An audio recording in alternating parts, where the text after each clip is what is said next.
Hello, my dear sleepy listener. Welcome to Sleepy Crown, where history's quiet tales gently carry you into dreamland. Tonight, we embark on a peaceful journey through one of history's most fascinating and turbulent royal stories, the 6 wives of Henry VIII and the love, betrayal, and beheadings that shook England to its core. We'll softly explore the Tudor dynasty's most dramatic chapter, from Henry's desperate quest for a male heir to the remarkable women who shared his throne, some finding love, others meeting tragic ends, and all leaving their mark on English history forever. This epic tale will unfold over nearly 4 hours, taking us through palaces and prisons, wedding chambers and execution grounds, as we discover the intimate human stories behind one of history's most infamous kings. Before you drift away into peaceful slumber, I'd love to hear from you in the comments below. Don't be shy. Tell me which of Henry's wives you find most fascinating, or share what drew you to this particular story tonight. Do you think Henry was a romantic or a tyrant? Which queen do you admire most? Your thoughts always brighten my day, and I read every single comment. And if you enjoy these soothing historical tales, please give this video a gentle like and subscribe to keep these calming stories coming your way. So, cozy up, close your eyes, and let these gentle whispers from the Tudor court lull you into restful sleep. If you're new here, welcome to the Sleepy Crown family. Henry, later known as King Henry VIII, entered this world on a warm summer morning, the 28th of June in the year 1491, at the magnificent Palace of Placentia in Greenwich. The bells of London rang out in celebration, though not with the thunderous joy that would have greeted a firstborn son. For young Henry was the second son of Henry VII, the shrewd and careful king who had seized the English throne just 6 years earlier at the Battle of Bosworth Field. The England into which Henry was born was a realm still healing from the terrible wounds of civil war. For 30 years, the houses of York and Lancaster had torn the kingdom apart in the conflict we now know as the Wars of the Roses. Brother had fought brother, father had faced son, and the very foundations of English society had been shaken to their core. Henry VII, the first Tudor king, had ended this nightmare through victory in battle and a carefully calculated marriage to Elizabeth of York, uniting the warring dynasties in their children's blood.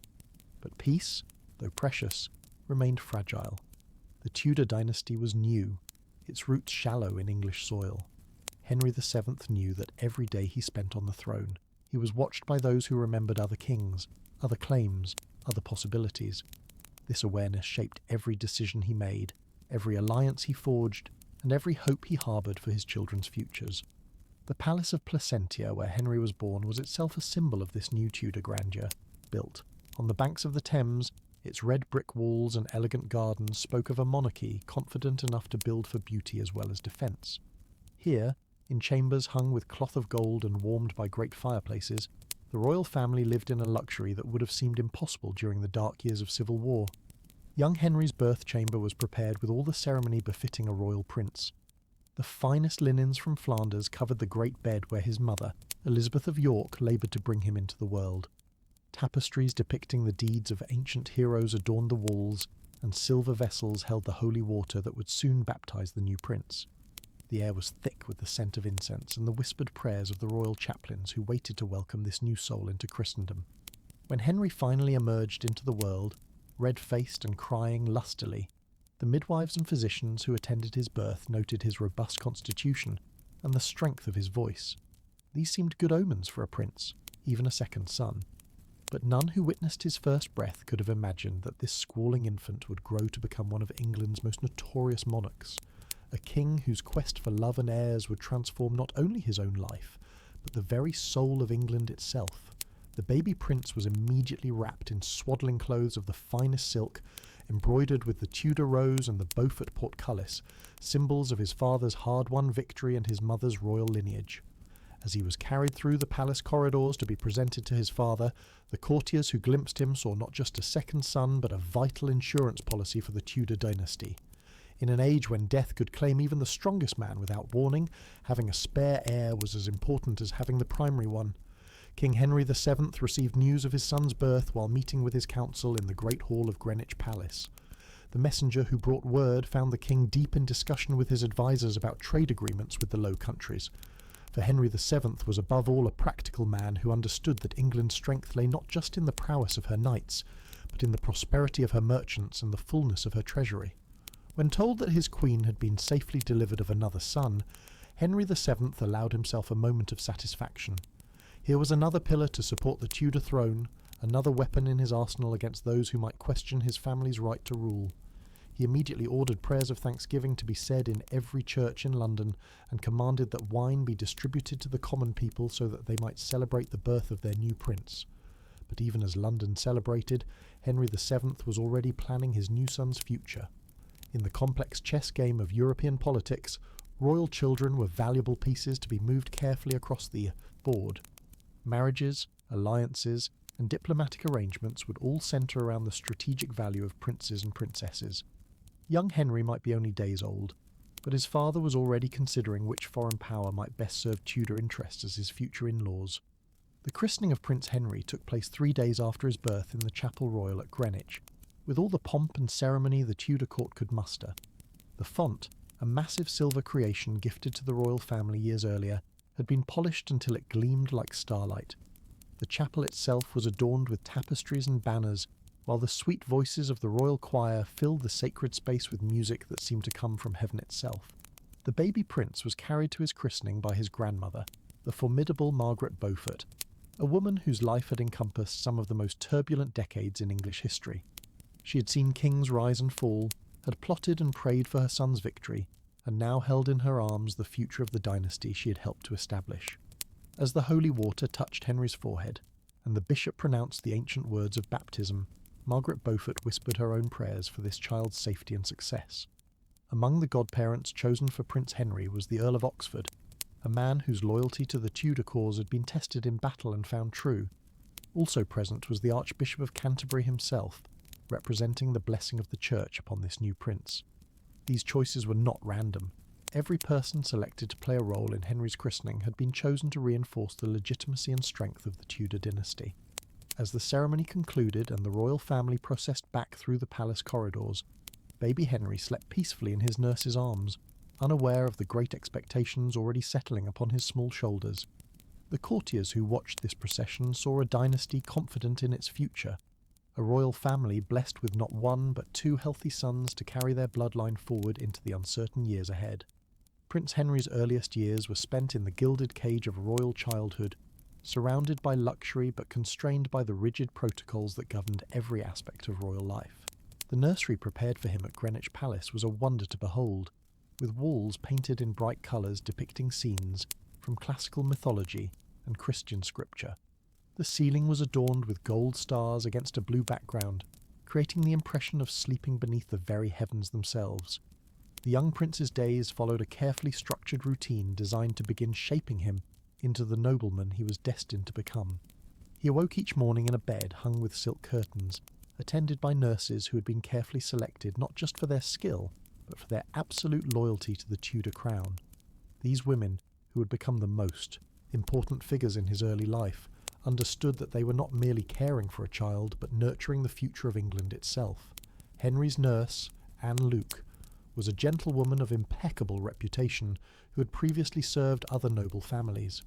She possessed the rare combination of tenderness and firmness that was essential for raising a royal child. Under her watchful eye, young Henry learned his first lessons in deportment and behaviour. He was taught to eat properly, to stand straight, to speak clearly, and to comport himself with the dignity befitting his station. Even as a toddler, Henry showed signs of the robust constitution and forceful personality that would characterise his adult life. He was a large child, healthy and energetic, with the Tudor red-gold hair that marked him unmistakably as his father's son. His appetite was hearty, his voice was strong, and his demands for attention were imperious in a way that amused his parents and worried his tutors. The young prince's education began almost as soon as he could walk and talk.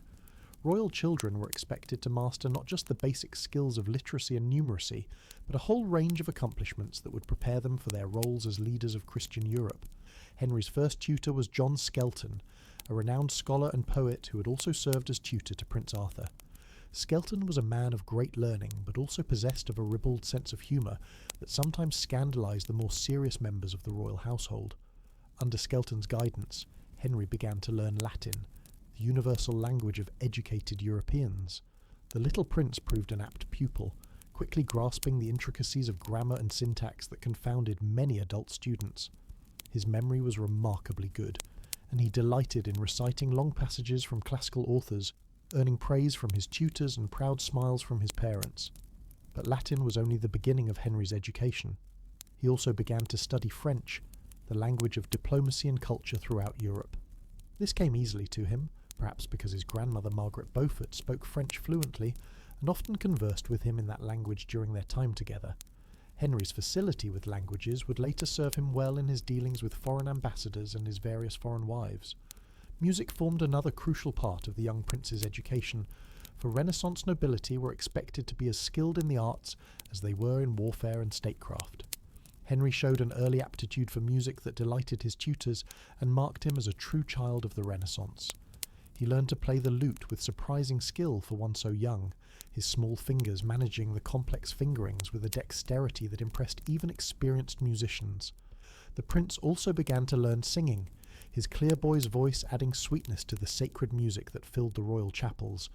Henry developed a particular love for the complex polyphonic compositions that were becoming fashionable in the most sophisticated European courts. He would often join his voice to those of the royal choir, adding his pure treble tones to their harmonies in a way that moved listeners to tears. Dancing was another essential skill for a Renaissance prince, and Henry proved as gifted in this art as he was in music. His natural grace and sense of rhythm made him a favourite partner at court entertainments, even when he was still quite young. The elaborate court dances of the time required not just physical skill, but also a thorough understanding of social precedence and courtesy, lessons that would prove invaluable in Henry's later political career. As Henry grew older, his education expanded to include more serious subjects. He began to study theology, learning the intricate doctrines of the Catholic Church that governed the spiritual lives of all Europeans. His tutors were amazed by his quick grasp of complex theological concepts and his ability to engage in sophisticated debates about matters of faith. This early grounding in theology would later prove both a blessing and a curse when Henry found himself at odds with the Pope over his marriage difficulties. History was another subject that fascinated the young prince. He devoured stories of great kings and heroes, particularly those of his own English ancestors. The tales of King Arthur and his Knights of the Round Table captured his imagination, as did the more recent histories of the Plantagenet kings. Henry began to develop a romantic view of kingship that emphasized glory, honour and heroic achievement, ideals that would profoundly influence his approach to ruling when he eventually came to the throne. The prince's physical education was equally important as his intellectual development. Even as a young boy, Henry showed the athletic ability that would later make him famous throughout Europe. He learned to ride almost as soon as he could walk, starting with gentle ponies and gradually progressing to the great war horses that were the mounts of knights and kings. His instructors marvelled at his natural seat and his fearless approach to even the most spirited animals. Swordsmanship began early as well, with Henry learning first with wooden practice swords before graduating to real steel as he grew older. The master-at-arms who taught him noted the boy's natural aggression and competitive spirit, qualities that served him well in martial training but sometimes made him a difficult pupil when he didn't immediately excel at a new skill. Wrestling and other forms of combat training formed another part of Henry's physical education. He proved naturally strong and coordinated, able to hold his own against boys much older than himself. This early success in physical contests built a confidence that would characterize Henry throughout his life, sometimes to his advantage and sometimes to his peril. The household that surrounded Prince Henry was a microcosm of Tudor court society, with each member carefully chosen to serve not just the prince's immediate needs, but also the broader interests of the royal family. At its head stood Sir Henry Marney, a trusted friend of Henry VII who had been given the crucial responsibility of overseeing the prince's upbringing and education. Marney was a man of considerable experience in both military and diplomatic affairs, having served the king in various capacities since the early days of his reign. He understood that his role as the prince's governor was not merely administrative, but fundamentally political. Every decision about Henry's education, every person allowed into his presence, every activity included in his daily routine, had to be evaluated for its potential impact on the prince's future ability to serve the Tudor dynasty effectively. Under Marney's careful supervision, the prince's household operated with military precision. Each day began with prayers in the royal chapel, where Henry learned not just the rituals of Christian worship, but also the crucial lesson that kings ruled by divine right and were accountable to God for their actions. The chapel services were conducted with magnificent ceremony, featuring music from the royal choir and sermons from the most learned theologians in the kingdom. Following morning prayers, Henry would break his fast in the Great Hall, dining at a table set with the finest silver and served by pages who had themselves been carefully selected from the families of the most loyal Tudor supporters. Even mealtimes were educational experiences, as Henry learned the complex protocols of royal dining and observed the careful hierarchies that governed court life. The prince's formal lessons occupied much of the morning hours. His tutors, led by the brilliant John Skelton, challenged him with increasingly sophisticated material as he grew older. Latin texts gave way to Greek classics, simple theological concepts evolved into complex doctrinal debates, and basic musical skills developed into genuine artistic accomplishment. Henry proved an eager student, though his tutors occasionally had to manage his impatience when he didn't immediately master new skills. Afternoons were typically devoted to physical training and outdoor activities. Weather permitting, Henry would spend hours in the palace courtyards learning swordsmanship, practicing archery, or engaging in wrestling matches with other young nobles who had been invited to court to serve as his companions. These activities served multiple purposes, building the prince's physical strength, while also allowing him to develop the competitive instincts that would be essential in both warfare and diplomacy. The selection of Henry's companions was a matter of considerable importance to his father's government. These young men, drawn from the most important noble families in England, would likely remain close to Henry throughout their lives, potentially serving as his advisors and supporters when he reached adulthood. Each family represented in the prince's household had demonstrated unwavering loyalty to the Tudor cause, and their sons were expected to carry forward this tradition of service. Among Henry's closest childhood companions was Charles Brandon, the son of Sir William Brandon, who had died fighting for Henry VII at the Battle of Bosworth. Young Charles was roughly the same age as the prince, and possessed the kind of easy charm and athletic ability that made him a natural leader among the noble youth at court. The friendship that developed between Henry and Charles would endure throughout their lives, surviving political crises and personal conflicts that would have destroyed lesser bonds. Another important figure in Henry's early life was William Compton, a slightly older boy whose family had long served the royal household in various capacities. William possessed a sharp intelligence and a gift for understanding the complex undercurrents of court politics that would later make him one of Henry's most trusted advisors. Even as children, William showed an ability to navigate the delicate relationships between different court factions that impressed the adults who observed their interactions. The prince's household also included a number of younger boys who served as pages and attendants, learning the skills they would need for their own future careers in royal service. These boys, typically between the ages of 7 and 14, came from families of lesser nobility or the more prosperous gentry. For them, service in the prince's household represented an extraordinary opportunity to advance their family's fortunes and establish connections that could last for generations. The daily routine of the prince's household was carefully designed to prepare Henry not just for kingship, but for the specific challenges he would face as a Tudor monarch.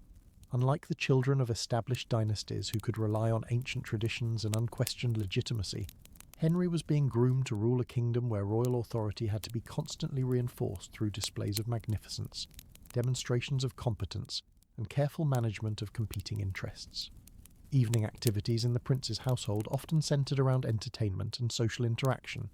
Henry learned to appreciate the complex musical compositions that were performed by court musicians, and he began to try his hand at composing simple pieces himself.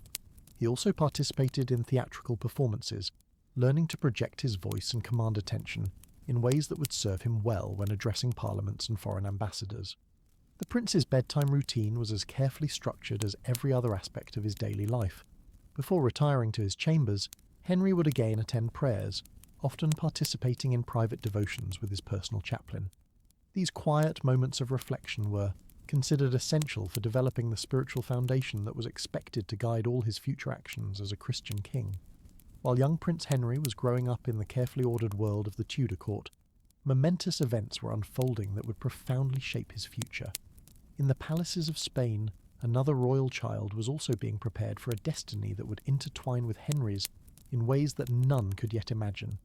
Catherine of Aragon, born in 1485 to the formidable Catholic monarchs Ferdinand and Isabella, was being groomed to become the Queen of England through marriage to Henry's older brother, Prince Arthur. The negotiations for this marriage had begun when both children were still in their cradles, part of the complex web of alliances that connected the royal houses of Europe. For Henry VII, the Spanish marriage represented the ultimate validation of his dynasty's legitimacy. By securing a daughter of the mighty Catholic monarchs as his heir's bride, he was announcing to the world that the Tudors had arrived as a major power in European politics. Catherine's childhood in Spain had been marked by the dramatic events of her parents' reign. She had witnessed the completion of the Reconquista, the centuries-long campaign to drive Muslim rulers from the Iberian Peninsula. She had seen Columbus return from his voyages to the New World, bringing tales of lands and peoples beyond European imagination. She had observed her mother Isabella exercising queenly power with a skill and authority that rivaled any male ruler of the age. This upbringing had given Catherine a sophisticated understanding of statecraft and diplomacy that would serve her well in her future role as England's queen. She spoke Latin fluently, read extensively in both classical and contemporary literature, and possessed a deep knowledge of theology that impressed even learned churchmen. Her education had been designed to prepare her not just to be a wife and mother, but to be a true partner to her future husband in the governance of his realm. The physical preparations for Catherine's journey to England began in earnest when she reached her 15th year.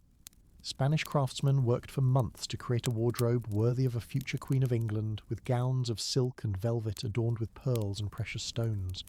Her trousseau included not just clothing, but also books, musical instruments, religious artifacts, and other personal possessions that would remind her of her Spanish heritage during her years in a foreign land. The fleet that carried Catherine to England in 1501 was a magnificent sight, with ships flying the banners of both Spain and England to symbolise the union of the two great kingdoms. Catherine herself travelled aboard the largest vessel, surrounded by a household of Spanish nobles and servants who would help ease her transition to English court life.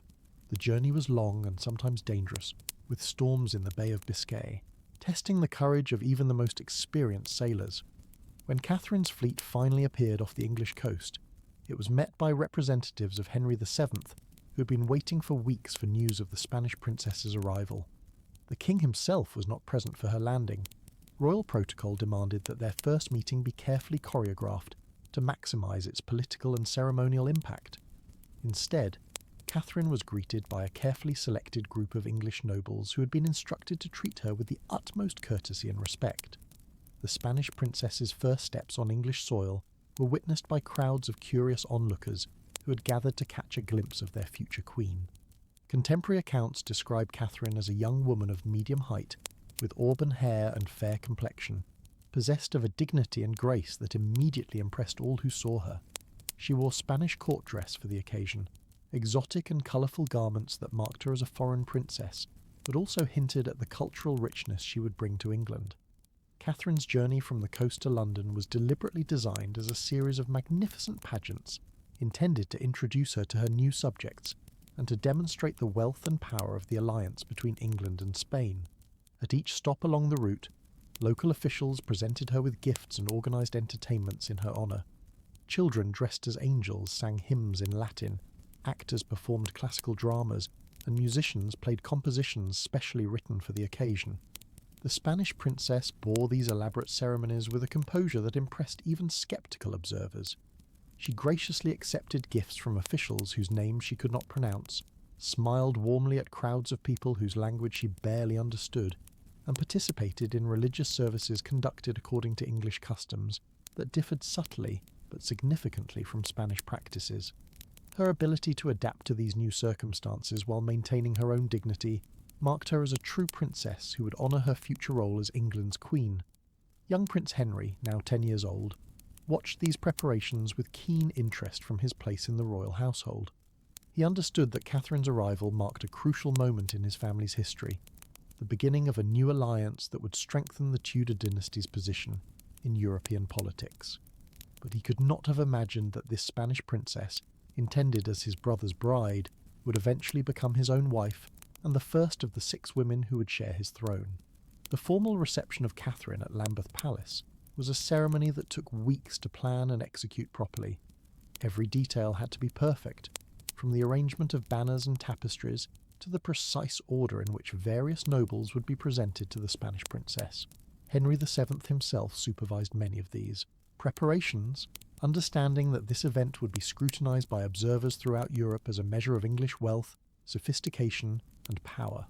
On the appointed day, Catherine processed through London streets lined with cheering crowds who had been given a holiday to witness this historic moment.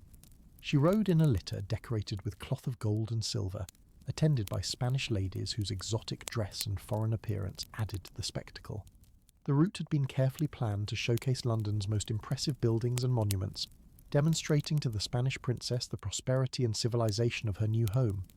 The meeting between Catherine and Prince Arthur took place in the Great Hall of Lambeth Palace, with the entire English court present to witness this culmination of years of diplomatic negotiation.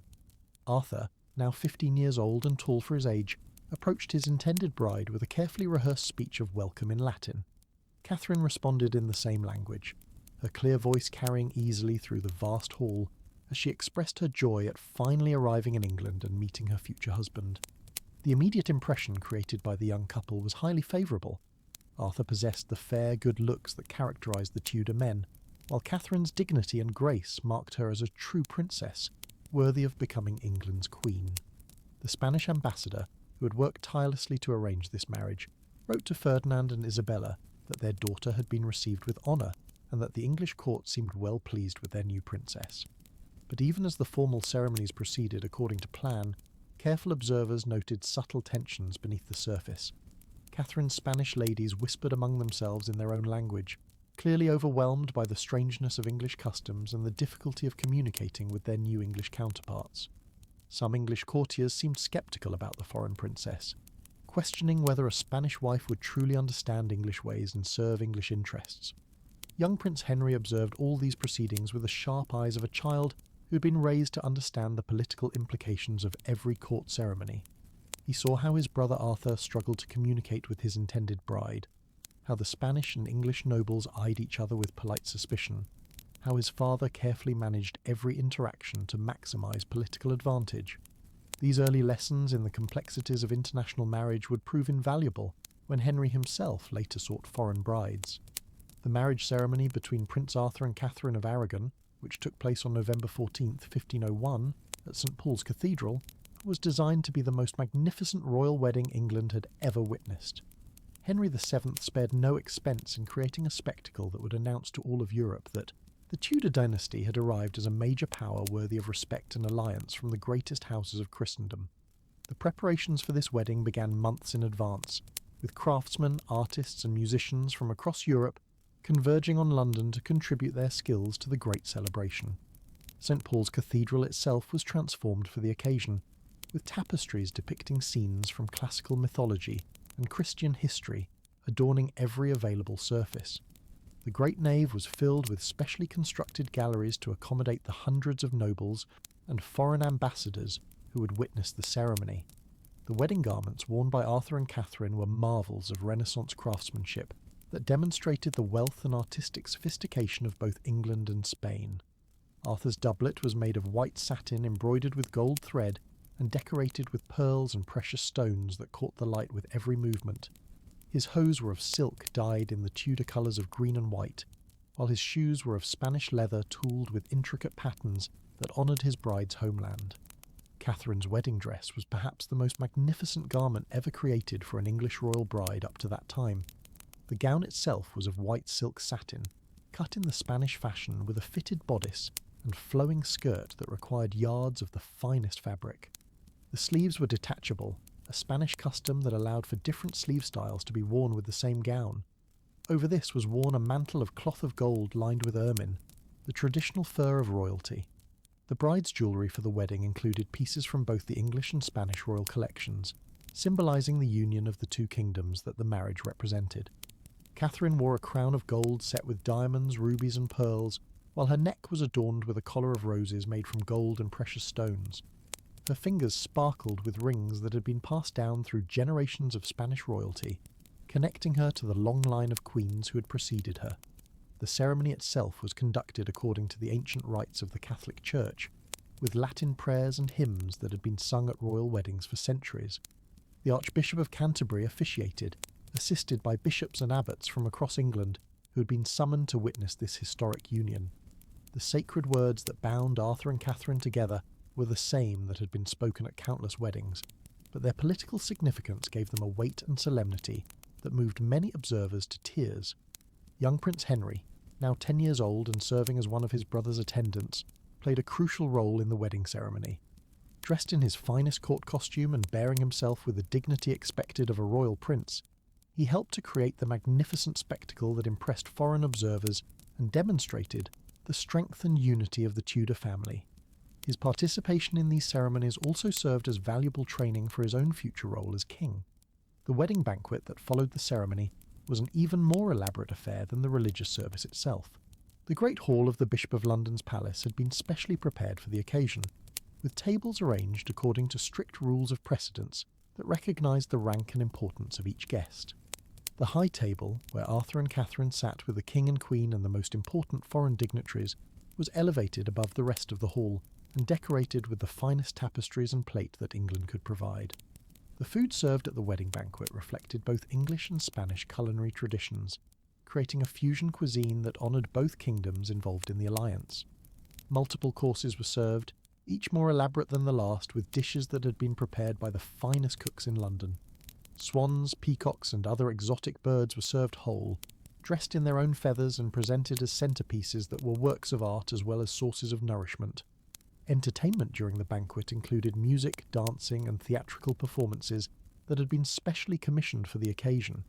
Musicians from both England and Spain performed together, creating harmonies that symbolised the union of the two kingdoms. Dancers in elaborate costumes performed masques that told stories from classical mythology and Christian history, while actors recited verses praising the virtue and beauty of the new royal couple. The wedding celebrations continued for several days after the ceremony itself, with tournaments, banquets, and other entertainments that kept the court in a constant state of festivity.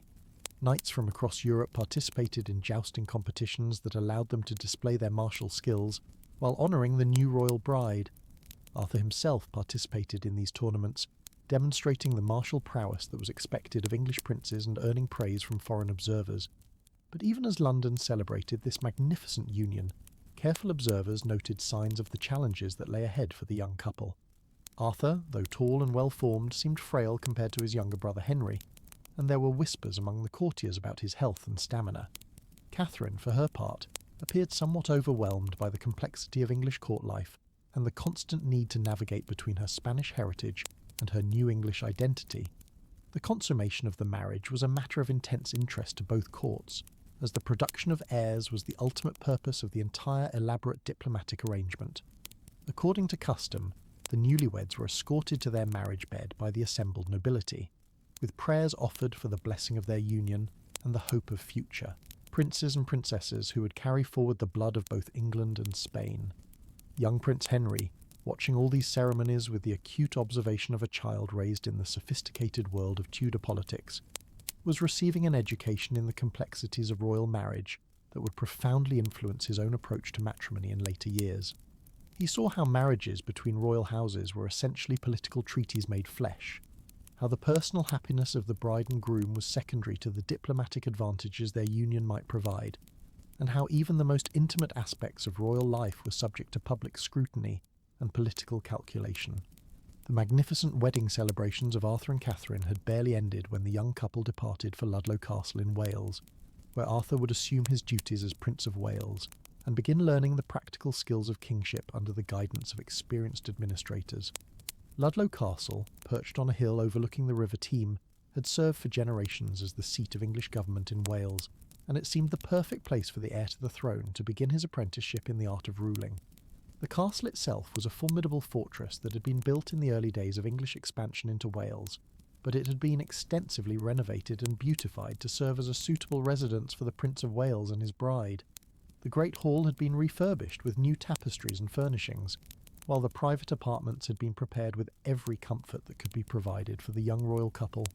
Catherine's first months at Ludlow were marked by the challenge of adapting to yet another new environment, this one even more foreign to her Spanish sensibilities than the English court had been. The Welsh countryside was wild and beautiful, but it was also remote from the sophisticated cultural life she had known in Spain and briefly experienced in London. The local people spoke Welsh as well as English, adding another linguistic barrier to those she was already struggling to overcome.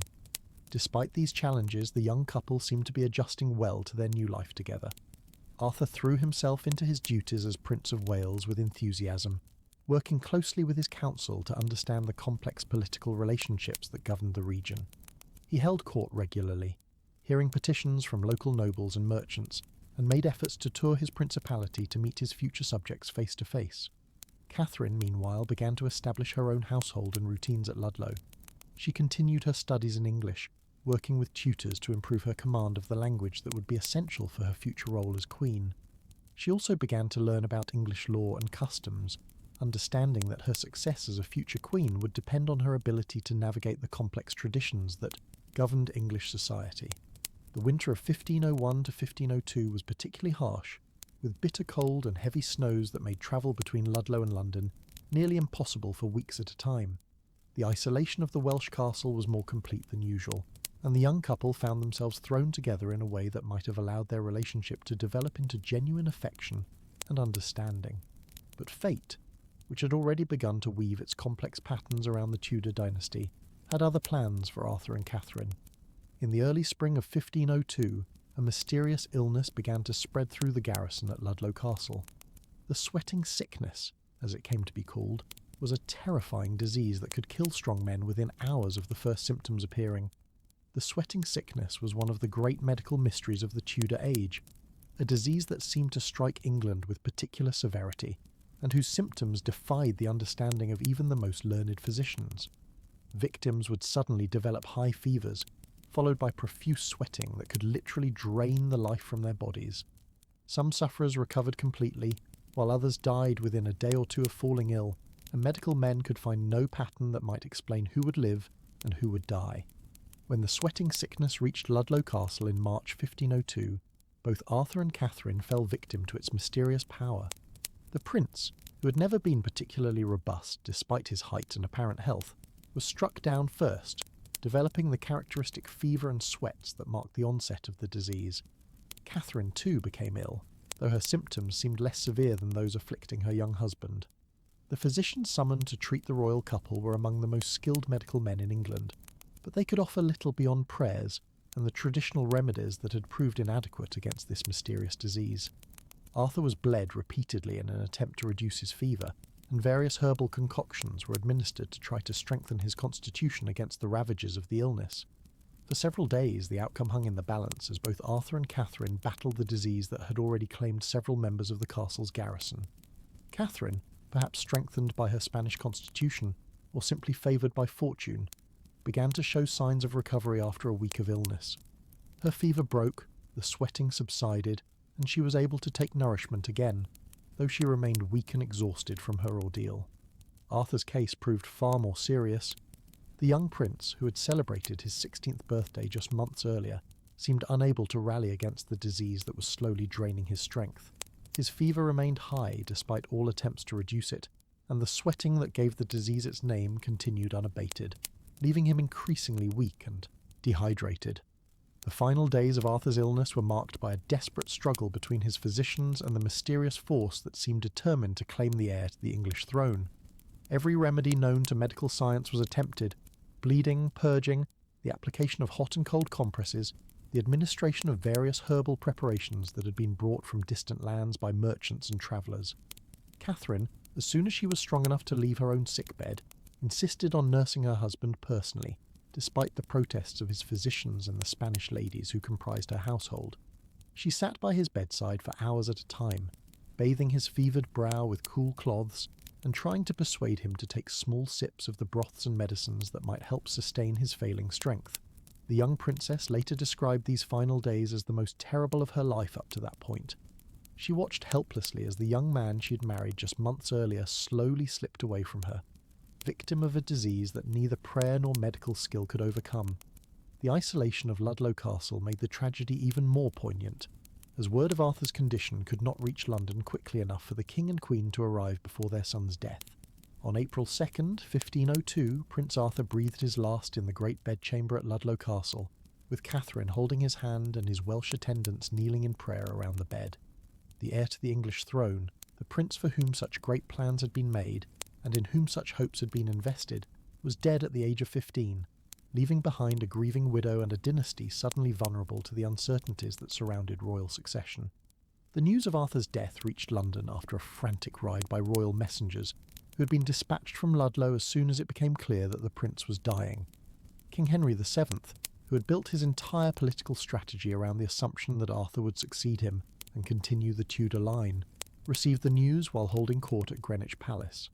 Contemporary accounts describe the king's reaction as one of stunned disbelief, followed by a grief so profound that it seemed to age him visibly. Queen Elizabeth of York, Arthur's mother, was reportedly overcome with sorrow at the news of her eldest son's death. She had invested enormous emotional energy in preparing Arthur for his future role as king, and his loss represented not just a personal tragedy, but the destruction of years of careful planning and preparation. The Queen's grief was made even more poignant by the knowledge that the dynasty's future now rested entirely on young Prince Henry, who was still only 10 years old.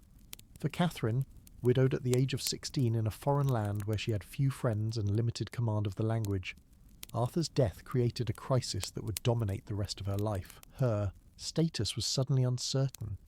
Was she truly Arthur's widow if, as she would later claim, their marriage had never been consummated? What place did a Spanish princess have in England if she was no longer destined to be queen? These questions would haunt Catherine for years to come, and would eventually help precipitate the crisis that would tear England away from the Catholic Church. The funeral arrangements for Prince Arthur reflected both the genuine grief felt at his death and the political necessity of maintaining royal dignity, even in the face of personal tragedy. His body was transported from Ludlow to Worcester Cathedral, where it was interred with full royal honours in a ceremony that emphasised both his princely rank and his status as heir to the throne, even though death had prevented him from ever ruling. Catherine's participation in these funeral arrangements was carefully managed to emphasise her status as Arthur's legitimate widow while avoiding any implications about the nature of their brief marriage. She followed the funeral procession dressed in the deep mourning prescribed for royal widows, her Spanish ladies similarly attired in black as they accompanied their mistress through this latest trial of her young life. The immediate question facing the Tudor court was what to do with Catherine now that the marriage alliance with Spain had been severed by Arthur's unexpected death. Some advisers suggested that she should be returned to her parents with appropriate diplomatic courtesy, her role in English politics concluded by the tragedy that had claimed her husband. Others, including the ever-practical Henry VII, began to wonder whether the Spanish alliance might be preserved through a new marriage, perhaps to Prince Henry, who was now heir to the throne.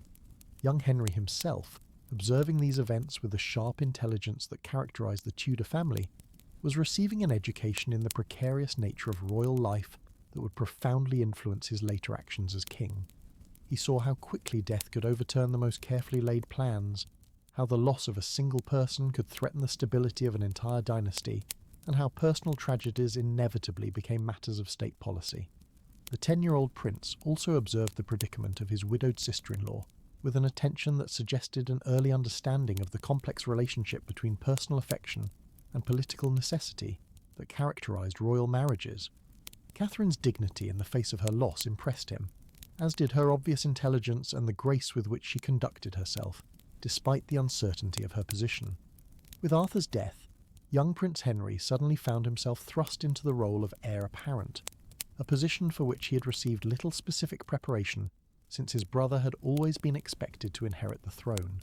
The transformation from second son to future king required immediate changes in Henry's education, household and daily routine, as well as a fundamental shift in how others at court viewed and treated him. The first visible sign of Henry's new status was his investiture as Prince of Wales, a ceremony that took place at Westminster Abbey with all the pomp and solemnity that the Tudor court could muster.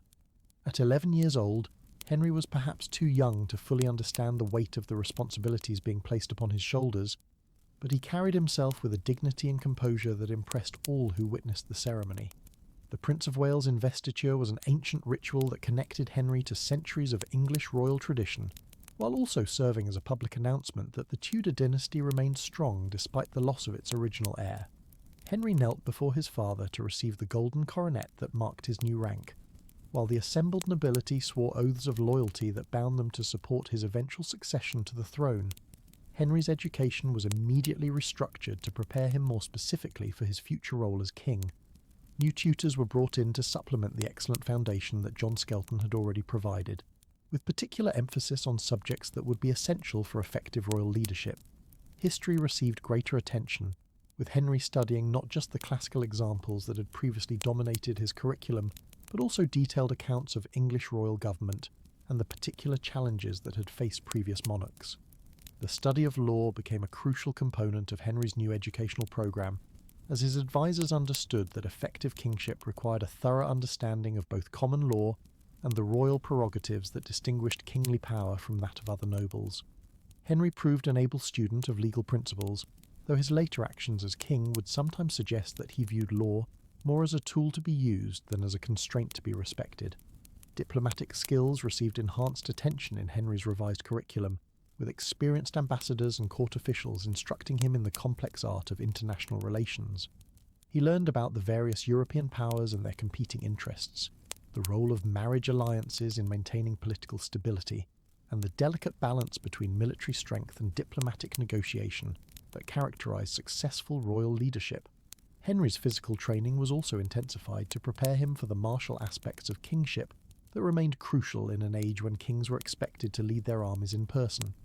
His natural athletic ability served him well as his instructors pushed him to master not just swordsmanship and horsemanship, but also the tactical knowledge that would be essential if he ever had to command troops in battle. The young prince's household was expanded and reorganized to reflect his new status as heir to the throne. More servants were assigned to attend his personal needs, while a larger number of noble companions were brought in to provide him with appropriate social interaction, and to ensure that he learned to navigate the complex relationships that would characterize his adult court life. Among the new additions to Henry's household was William Compton, a slightly older boy whose family had served the Tudors loyally since the early days of Henry VII's reign. Compton proved to be not just a companion, but also a valuable advisor who helped Henry understand the subtle dynamics of court politics that would be essential knowledge for a future king.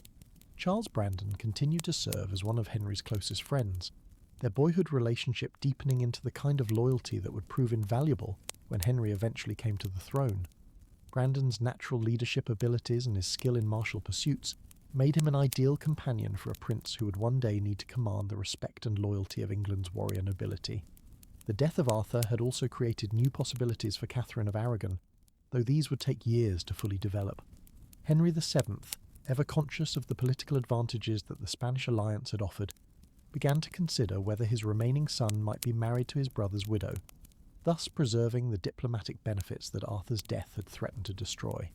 The canonical and legal issues surrounding such a marriage were complex, involving both church law regarding marriage to a deceased brother's wife and the political implications of Catherine's status as Arthur's widow. These discussions would continue for years, with various solutions proposed and rejected as the political situation in Europe shifted and evolved.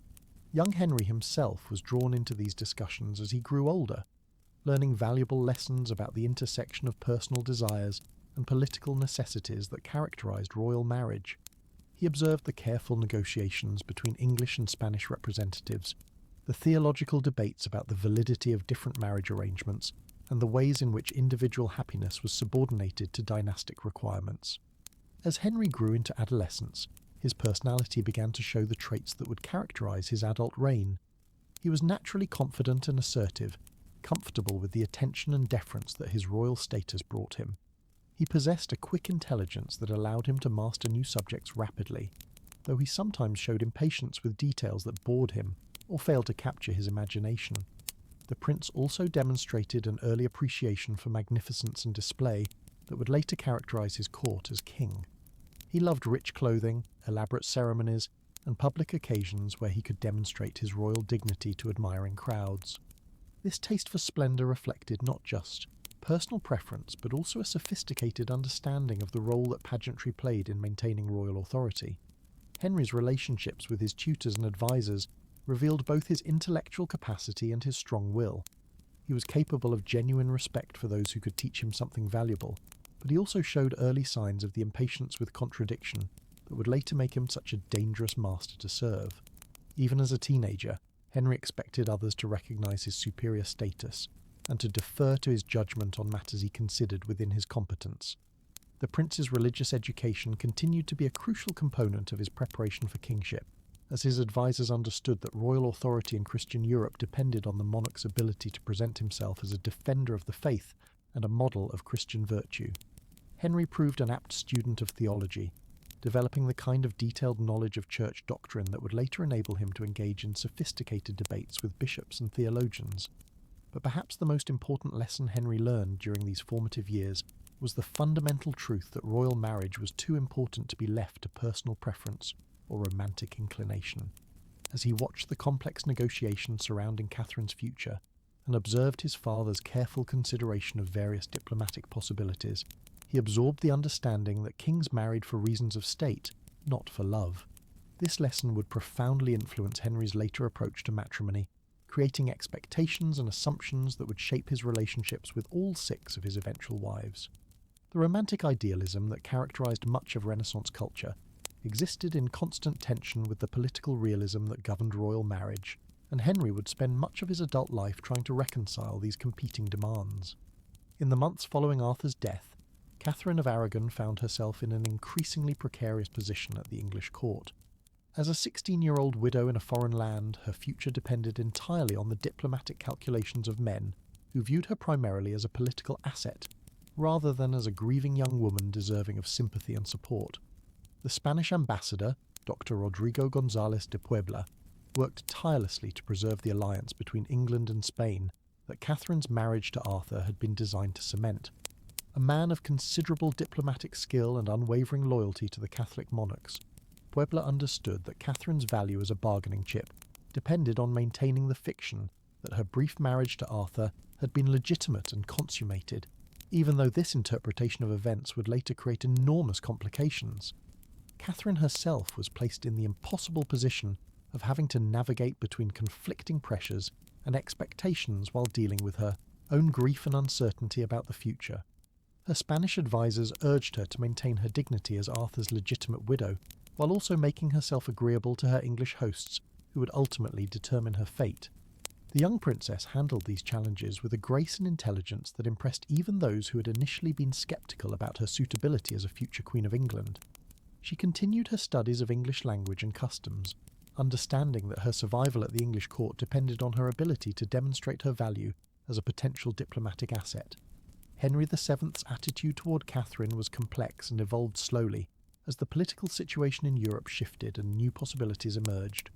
Initially, he seemed inclined to return her to Spain with appropriate ceremony, viewing her presence at his court as a painful reminder of his lost son and the diplomatic arrangements that Arthur's death had disrupted. However, as months passed and the king had time to consider the broader implications of Catherine's situation, he began to see potential advantages in keeping her in England, rather than allowing her to return to Spain. The alliance with the Catholic monarchs remained valuable, and Catherine herself had proven to be an intelligent and adaptable young woman who might yet serve Tudor interests in ways that had not originally been envisioned. The possibility of marrying Catherine to Prince Henry began to be discussed seriously in the winter of 1502 to 1503, though such an arrangement would require careful navigation of both canonical law and international diplomacy. The biblical prohibition against marrying one's brother's wife would need to be addressed through papal dispensation, while the political implications of such a marriage would need to be evaluated in the context of England's broader European relationships. Young Henry himself was gradually drawn into these discussions as he approached his 12th birthday and began to be treated more as a future king than as a child. His opinions about Catherine were sought and carefully evaluated, though his advisers understood that personal preference would ultimately be subordinated to political necessity if such a marriage were to take place. Henry's initial impressions of Catherine were largely favourable. He found her intelligent and well-educated, capable of conversing on subjects that interested him, and possessed of the kind of dignity and grace that he had been taught to value in royal women. Her foreign birth and Spanish heritage added an exotic appeal that contrasted favourably with the more familiar English ladies of his father's court. Catherine, for her part, was careful to cultivate a positive relationship with the young prince, who might become her second husband. She participated in court entertainments that allowed her to demonstrate her musical skills and cultural sophistication, while also showing appropriate deference to Henry's status as heir to the throne. The negotiation of the papal dispensation that would be required for such a marriage proved to be a complex diplomatic undertaking that involved not just England and Spain, but also the broader European political situation. Pope Julius II, who occupied the papal throne during this period, was himself deeply involved in the Italian wars that were reshaping the balance of power in southern Europe.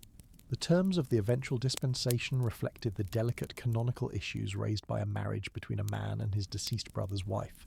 The papal document carefully specified that such a marriage would be legitimate regardless of whether Catherine's first marriage had been consummated, thus avoiding the need to make definitive statements about the intimate details of Arthur and Catherine's brief union. The betrothal between Henry and Catherine was finally formalised in 1503, when Henry was 12 years old and Catherine was 18. The ceremony was conducted with appropriate solemnity, but without the elaborate pageantry that had characterised Catherine's first wedding, reflecting the fact that this was essentially a diplomatic arrangement designed to preserve existing alliances rather than to celebrate a new relationship. The formal betrothal created a new stability in Catherine's position at the English court, though she would have to wait several more years before the marriage could actually take place. Canon law required that Henry reach the age of 14 before the marriage could be consummated, while practical considerations suggested that waiting until he was somewhat older would be advisable. During these years of waiting, Catherine continued to develop her understanding of English politics and culture, while also maintaining her connections to Spain through correspondence with her parents and regular contact with Spanish ambassadors. She became increasingly fluent in English and developed relationships with English nobles and courtiers that would prove valuable when she eventually became queen. The young princess also used this time to study the complex art of queenship, observing how Henry's mother, Elizabeth of York, conducted herself and managed the various responsibilities that came with royal status. Catherine understood that her success as Henry's wife would depend not just on producing male heirs, but also on her ability to serve as an effective partner in the governance of the realm. Henry's attitude toward his betrothed evolved during these years of preparation, as he matured from child to adolescent and began to develop more sophisticated understanding of both politics and personal relationships. He came to appreciate Catherine's intelligence and education, while also recognising the political advantages that their marriage would bring to England. The extended period of betrothal also allowed both Henry and Catherine to develop realistic expectations about their future marriage. Unlike many royal couples, who met for the first time on their wedding day, they had years to become acquainted and to establish the kind of mutual respect and understanding that might serve as the foundation for a successful partnership. As Prince Henry approached his 18th birthday in 1509, the English court was filled with anticipation and anxiety about the approaching transition of power. Henry VII, now in his early 50s, had ruled England for nearly a quarter century, transforming a war-torn kingdom into a prosperous and stable realm that commanded respect throughout Europe. But the king's health was beginning to decline, and everyone understood that the Tudor dynasty's future would soon rest in the hands of the young prince, who had been carefully prepared for this moment throughout his adolescence. The physical transformation of Prince Henry during his teenage years had been remarkable to witness. The boy who had once been dwarfed by his older brother Arthur had grown into a young man of impressive stature, standing well over 6 feet tall, with the broad shoulders and athletic build that would make him one of the most physically imposing monarchs in European history. His Tudor red-gold hair caught the light like burnished copper, and his blue eyes held the kind of confident intelligence that marked him unmistakably as a future king. Henry's education during these final years of preparation had focused increasingly on the practical aspects of kingship that could only be learned through direct observation and gradual assumption of responsibility. He had begun attending meetings of his father's council, initially as a silent observer, but gradually taking a more active role in discussions as his knowledge and judgment developed.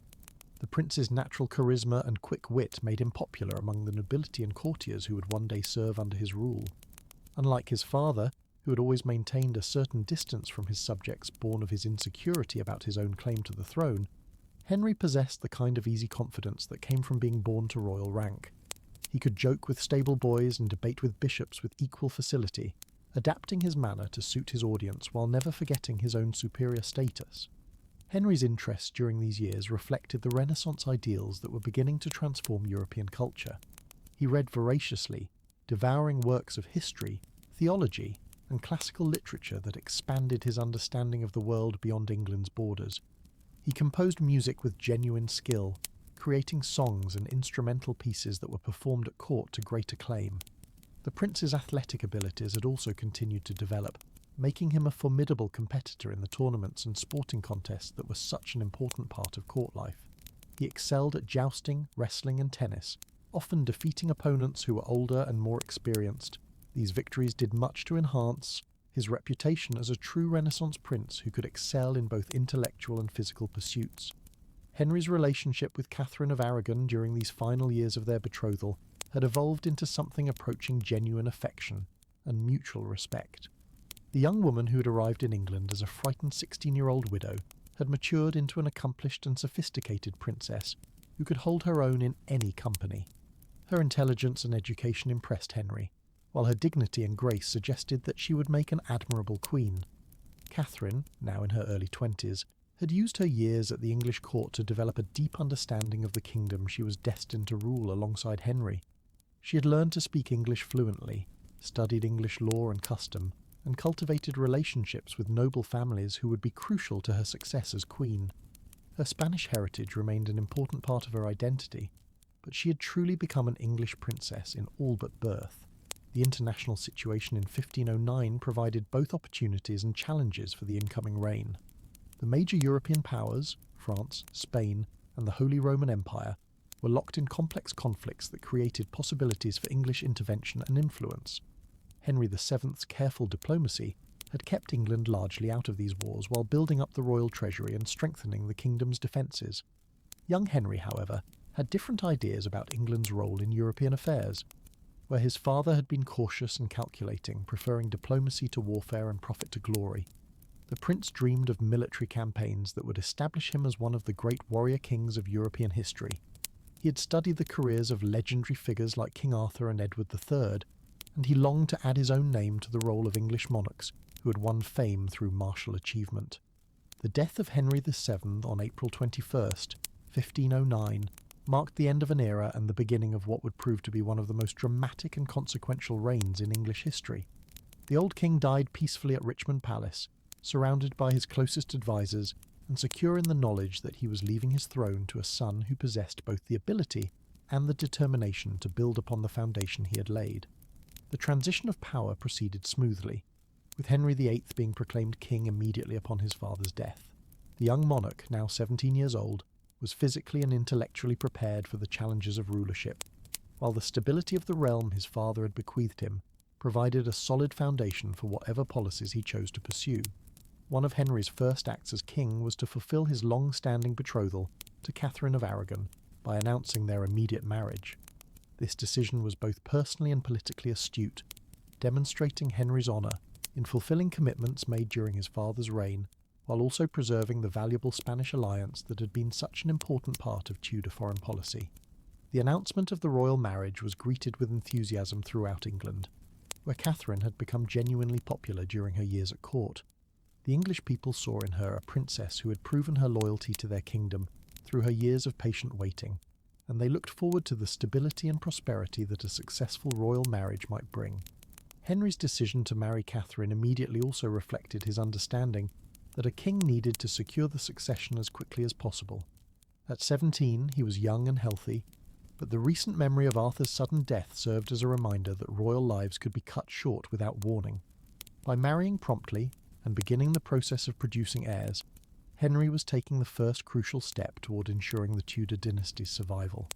The marriage ceremony between Henry VIII and Catherine of Aragon took place on June 11th, 1509, in a private ceremony at the Franciscan church at Greenwich Palace.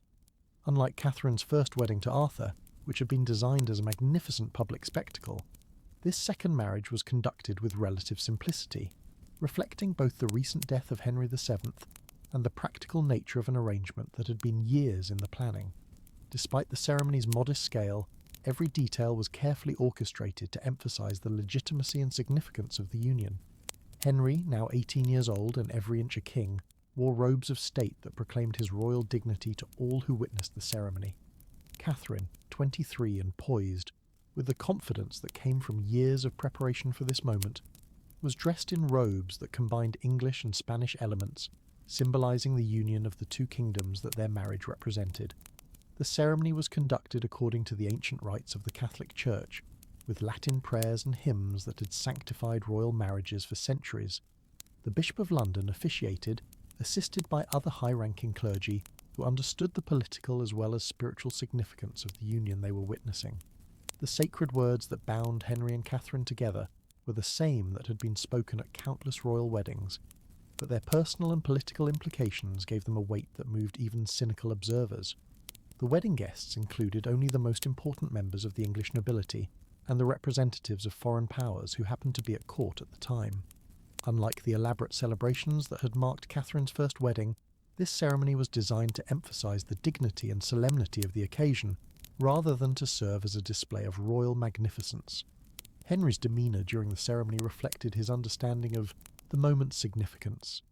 He spoke his vows with a clear voice that carried easily through the chapel, his words expressing not just personal commitment, but also royal determination to honour the obligations that came with kingship. His bearing throughout the ceremony was that of a young man fully conscious of his destiny and prepared to embrace the responsibilities that came with it. Catherine's conduct during the ceremony was equally impressive, demonstrating the grace and dignity that had made her such a respected figure at the English court during her years of preparation for this moment. Her responses to the wedding liturgy were spoken with a clarity and confidence that suggested genuine commitment to her new role as England's queen, while her bearing throughout reflected the careful training she had received in the complex art of royal deportment. The exchange of rings during the ceremony carried particular symbolic weight, as these were not just personal tokens of affection, but also symbols of the political alliance that the marriage represented. Henry's ring to Catherine was a magnificent creation of gold and precious stones that proclaimed the wealth and power of the English crown, while Catherine's ring to Henry incorporated elements that honoured both her Spanish heritage and her new English identity.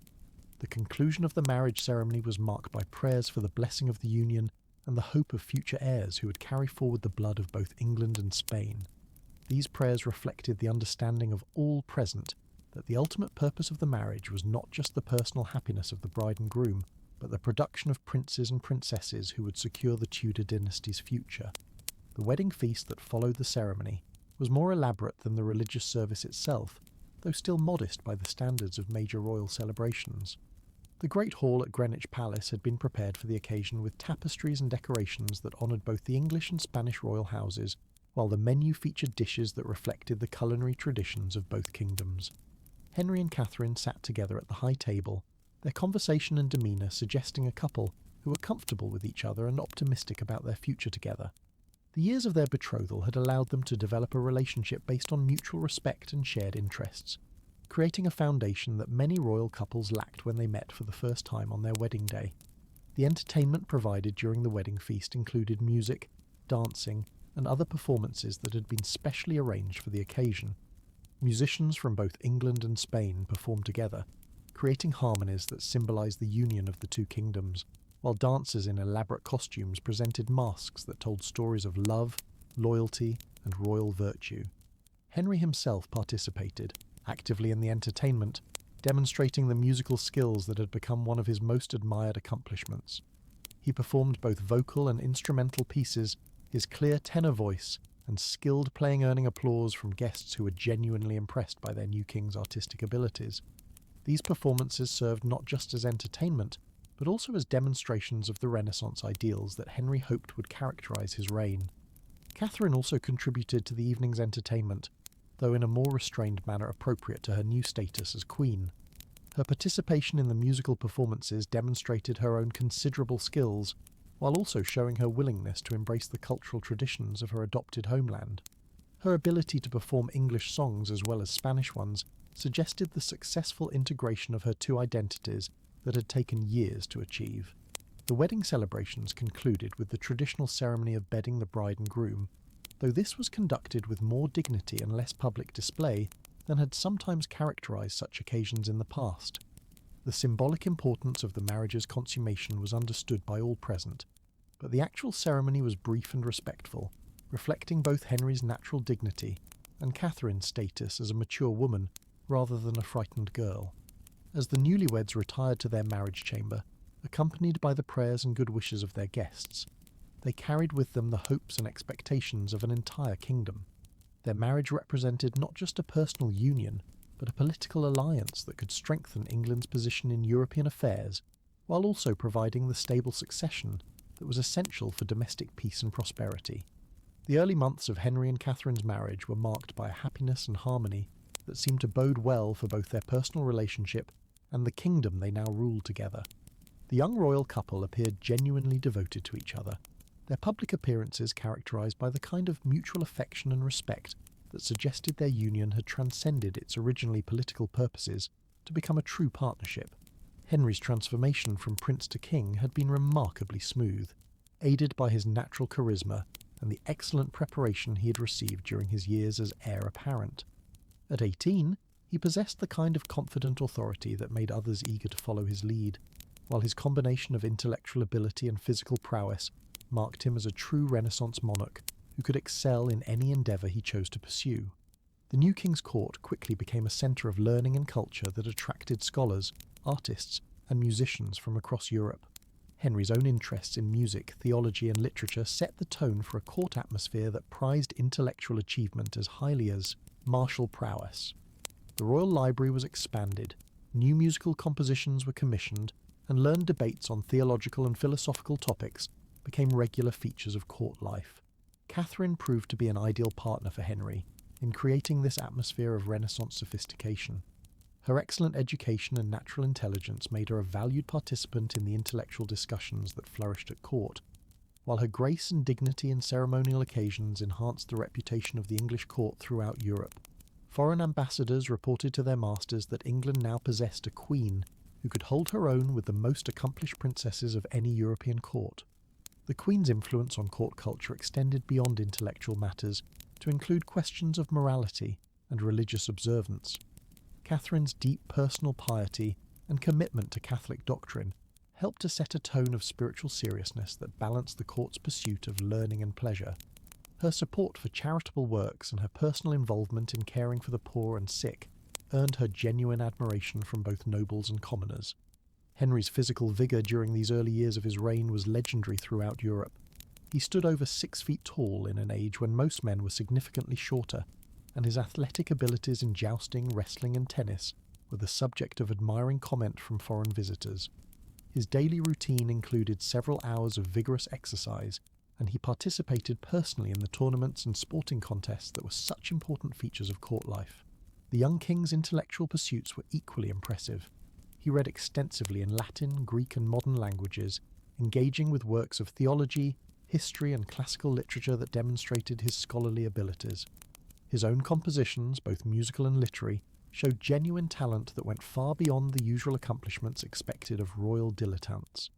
Henry's approach to kingship during these early years reflected his optimistic belief that England could become a major power in European affairs through a combination of military strength, diplomatic skill, and cultural achievement. He began immediately to reverse many of his father's more cautious policies, spending freely on court entertainments, military preparations, and architectural projects that proclaimed England's wealth and ambition to the world. The royal couple's relationship during this period was characterised by genuine affection and mutual support that impressed all who observed them together. Henry was attentive and generous to his wife, showering her with gifts and including her in the decision-making processes that governed court life. Catherine, for her part, proved to be a loyal and supportive partner who understood her role as queen while also maintaining her own dignity and independence. The question of royal succession was naturally a matter of intense interest and speculation during these early months of the marriage. Both Henry and Catherine were young and healthy, and there seemed every reason to expect that they would quickly produce the male heir that was essential for the Tudor dynasty's continued stability. The entire kingdom looked forward to the announcement of the Queen's first pregnancy, which would signal the successful beginning of a new generation of Tudor rule. Catherine's pregnancy was announced in the spring of 1510, just months after the royal wedding, and was greeted with celebrations throughout England. The prospect of a Tudor heir born to 2 parents who seemed genuinely devoted to each other and capable of effective rule created a sense of optimism about the kingdom's future that contrasted sharply with the uncertainties that had characterised earlier periods of English history. The preparations for the royal birth were extensive and carefully planned, with the finest physicians in England summoned to attend the Queen during her confinement. The royal nursery was prepared with every luxury that could be provided for a future king or queen, while prayers were ordered in every church in England for the safe delivery of the royal child and the continued health of the royal family. Henry's behaviour during Catherine's pregnancy revealed both his genuine affection for his wife and his intense desire for a male heir who would secure the Tudor succession. He was attentive to Catherine's needs and comfort, while also making preparations for the celebrations that would mark the birth of a prince. The birth of a son would validate his kingship in ways that went beyond mere legal succession, proving that God had blessed his reign and his dynasty. The court during these months was filled with an atmosphere of anticipation and optimism that reflected the general satisfaction with the new reign and the promising beginning of the royal marriage. Foreign ambassadors reported that England seemed more prosperous and confident than it had in years, while domestic observers noted the visible signs of royal favour and divine blessing that seemed to surround the young king and queen. The joy and anticipation that had filled the English court during Catherine's first pregnancy was transformed into profound grief and disappointment when the Queen gave birth to a stillborn daughter on January 31st, 1510.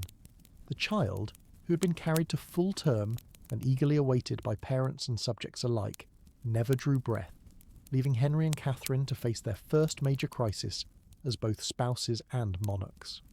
The death of their first child was particularly devastating because it seemed to call into question the divine blessing that many had seen in the smooth beginning of Henry's reign and his marriage to Catherine. In an age when royal births were interpreted as signs of God's favour or displeasure with a monarch's rule, the stillbirth raised Henry's reaction.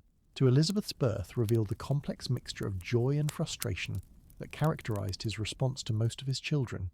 He was genuinely pleased to have another healthy daughter and was impressed by Elizabeth's obvious intelligence and vitality.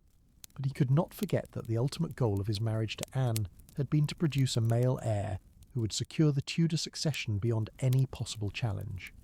Anne's response to giving birth to a daughter, rather than the hoped-for son, was equally complex, combining maternal joy with acute awareness that her position as queen depended ultimately on her ability to provide Henry with male heirs.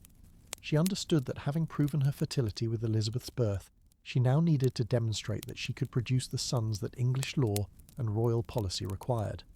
The Act of Supremacy, passed by Parliament in 1534, formally established Henry as the only supreme head on earth of the Church of England, completing the legal framework for England's break with Rome that had been developing since the beginning of the King's Great Matter. This revolutionary legislation gave Henry unprecedented authority over religious matters, while also providing the constitutional foundation for all future English religious policy. The enforcement of royal supremacy required more than just legislative action. It demanded the active cooperation of England's religious and political leadership, many of whom had serious reservations about the dramatic changes being implemented. The Oath of Supremacy, which required all adult males to acknowledge Henry's religious authority, became the test that separated the loyal from the treasonous in the new religious order. The most prominent casualties of the new religious settlement were Sir Thomas More, Henry's former chancellor and close friend, and John Fisher, Bishop of Rochester, both of whom refused to swear the Oath of Supremacy and were subsequently executed for treason. Their deaths sent a clear message that opposition to Henry's religious policies would not be tolerated, regardless of the personal relationships or distinguished service that might have previously protected dissenters. More's execution was particularly significant because of his international reputation as a scholar and humanist, whose utopia had established him as one of the leading intellectual figures of the Renaissance. His willingness to die rather than acknowledge Henry's religious authority provided powerful testimony to the depth of opposition that the king's policies had generated among committed Catholics. The dissolution of the monasteries, which began in earnest in 1536, represented the most visible and economically significant consequence of Henry's break with Rome. These ancient religious institutions, which had dominated English spiritual and economic life for centuries, were systematically suppressed, their lands confiscated, and their wealth transferred to the crown and its supporters. The economic impact of the monastic dissolution was enormous, providing Henry with resources that temporarily solved his chronic financial difficulties, while also creating new opportunities for social advancement among those who purchased former monastic lands. The redistribution of this wealth helped to create a class of supporters for the Reformation, who had material as well as ideological reasons for supporting Henry's religious policies. The social and cultural consequences of the monastic dissolution were equally significant, as these institutions had provided education, healthcare, and charitable services that were not immediately replaced by other organisations. The The destruction of monastic libraries and artistic treasures represented an irreplaceable loss of cultural heritage that would be mourned by future generations. Anne Boleyn's role as queen during the early years of the English Reformation was both influential and precarious, as her Protestant sympathies aligned her with the religious changes, while her failure to produce a male heir made her increasingly vulnerable to Henry's notorious impatience with unsuccessful wives. Her intelligence and education made her a natural advocate for reform policies, but they also created conflicts with those who preferred more traditional approaches to religious and political questions. The Queen's influence on religious policy was most evident in her support for reformist bishops and theologians who received preferment during her reign, as well as in her protection of Protestant refugees and scholars who might otherwise have faced persecution. Her court became a centre of reformist thought and activity that helped to spread Protestant ideas among the English nobility and intellectual elite. Anne's relationship with Henry during these years was characterised by increasing tension, as the initial passion of their courtship gave way to the practical difficulties of royal marriage and the constant pressure to produce male heirs. The king's romantic idealisation of Anne began to fade as he confronted the reality that marriage to her had not solved his succession problems or brought him the domestic happiness he had expected. The contrast between Henry's treatment of Anne and his previous behaviour toward Catherine became increasingly apparent as his second marriage progressed. Where he had been patient and supportive with Catherine during her reproductive difficulties, he showed increasing irritability and disappointment with Anne's similar struggles, perhaps because he had expected their union to be blessed with immediate success. Anne's own behaviour as queen was sometimes marked by the kind of assertiveness and independence that had initially attracted Henry, but that he found less appealing in a wife than he had in a mistress. Her willingness to express opinions on political and religious matters, which had seemed sophisticated and engaging during their courtship, began to seem inappropriate and challenging to a king who expected deference from his spouse. The birth of a son to Anne in January 1536, followed immediately by the infant's death, marked a crucial turning point in both her marriage to Henry and her personal safety. This loss, which occurred on the same day as Catherine of Aragon's funeral, seemed to many observers to represent divine judgment on the king's treatment of his first wife and his marriage to his second. Henry's reaction to this final reproductive failure was swift and brutal, as he apparently concluded that his marriage to Anne was as cursed as his union with Catherine had been. The theological reasoning that had justified his break with Rome and his marriage to Anne could equally well be used to justify ending this second marriage and seeking a third wife who might finally provide the male heir he so desperately needed. The conspiracy that led to Anne Boleyn's downfall and execution in May 1536 represented one of the most dramatic and ruthless episodes in Henry's entire reign, demonstrating the king's willingness to destroy even those closest to him when they failed to serve his purposes or threatened his vision of royal authority. The charges brought against Anne, adultery with multiple partners, including her own brother George Boleyn, along with treason and conspiracy against the king's life, were almost certainly fabricated, though they were presented with enough superficial plausibility to provide legal cover for what was essentially a political assassination, motivated by Henry's desire to remarry and his growing dissatisfaction with Anne's failure to produce male heirs. Thomas Cromwell's role in orchestrating Anne's destruction reflected both his ruthless efficiency as an administrator and his understanding that his own survival depended on satisfying Henry's desires, regardless of the moral or legal obstacles involved. Cromwell's ability to construct a legal case that would justify the execution of a consecrated queen demonstrated the power of the new royal supremacy to override traditional protections for even the most exalted individuals. The investigation that preceded Anne's arrest was conducted with the kind of thoroughness and brutality that characterised Tudor political prosecutions involving torture of suspected accomplices, threats against potential witnesses, and careful coordination between different branches of the royal government. The speed with which evidence was gathered and formal charges were brought suggests that the decision to destroy Anne had been made before any specific grounds for prosecution had been identified. Mark Smeaton, a musician in Anne's household, became the first victim of the conspiracy when he was arrested and tortured, until he confessed to having sexual relations with the Queen. His confession, extracted under duress and almost certainly false, provided the foundation for the broader case that would ultimately encompass several other men who were alleged to have been Anne's lovers. The arrest of Henry Norris, a gentleman of the King's Privy Chamber and one of his closest personal friends, demonstrated that no one was safe from suspicion when Henry's anger was aroused. Norris's relationship with Anne appears to have been entirely innocent, but his proximity to both the king and queen made him a convenient target for prosecutors seeking to build a comprehensive case of adultery and conspiracy. William Brereton and Francis Weston, two other gentlemen of the court who were swept up in the expanding investigation, similarly appear to have been victims of circumstance rather than genuine conspirators. Their youth and relatively minor status made them vulnerable to intimidation and prosecution, while their presence in Anne's circle provided prosecutors with additional evidence of the supposed corruption that surrounded the Queen. The inclusion of George Boleyn, Anne's brother and Viscount Rochford, in the list of alleged conspirators represented the most shocking aspect of the entire case, as charges of incest between royal siblings were virtually unprecedented in English law, and carried implications that went far beyond simple adultery. The accusation that Anne had committed incest with her brother was designed to make her appear not just unfaithful, but actually monstrous in her violation of natural law. Anne's own arrest on May 2nd, 1536, was conducted with a ceremony that emphasised both her royal dignity and her alleged criminality. She was taken from Greenwich Palace to the Tower of London, where she would spend her final weeks in the same apartment she'd occupied before her coronation just 3 years earlier. A cruel irony that was probably intentional on the part of those organising her imprisonment. The Queen's behaviour during her imprisonment revealed both her intelligence and her growing understanding of the hopelessness of her situation.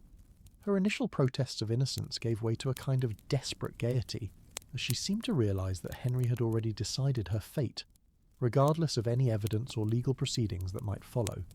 The trials of Anne's alleged co-conspirators proceeded with the kind of predetermined outcomes that characterised Tudor political prosecutions. Despite the weakness of the evidence against them and their protestations of innocence, all were convicted of treason and sentenced to death, providing the legal foundation for the charges that would subsequently be brought against Anne herself. Anne's own trial, conducted in the Tower of London on May 15th, 1536, was a carefully orchestrated proceeding designed to provide legal justification for a decision that had already been made rather than to determine her actual guilt or innocence. The panel of peers who judged her case included her own uncle, the Duke of Norfolk, who was required by his position to participate in condemning his niece to death. The Queen's defence of herself during the trial was eloquent and dignified, as she systematically denied all charges while maintaining her innocence of any wrongdoing. Her composure under such extreme pressure impressed even her enemies, though it could not alter the predetermined outcome of proceedings that had been designed to justify her execution rather than to establish the truth. The annulment of Anne's marriage to Henry, pronounced by Archbishop Cranmer just 2 days before her execution, represented the final legal step in the process of destroying her and legitimising Henry's plans for remarriage.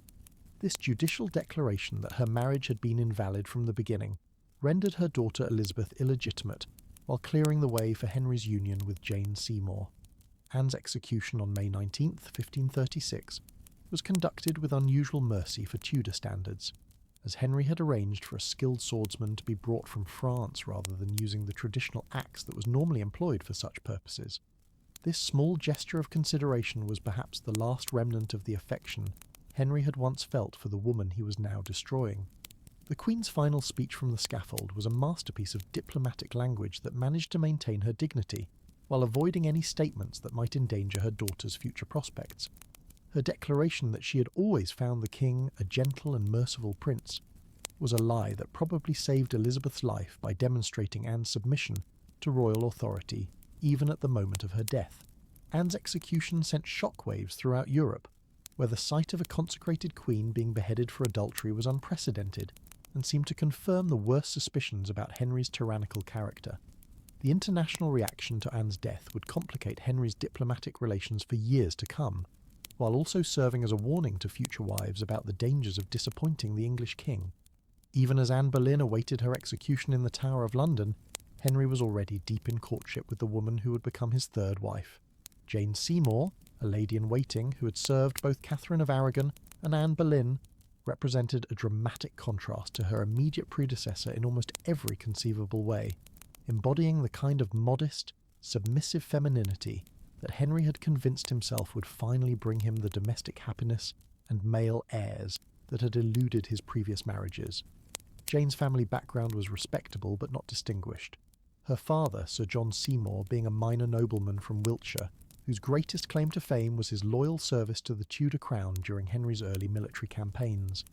The Seymours had risen in the world through careful service and advantageous marriages, rather than through inherited wealth or ancient bloodlines, making them typical of the families that had prospered under Tudor patronage.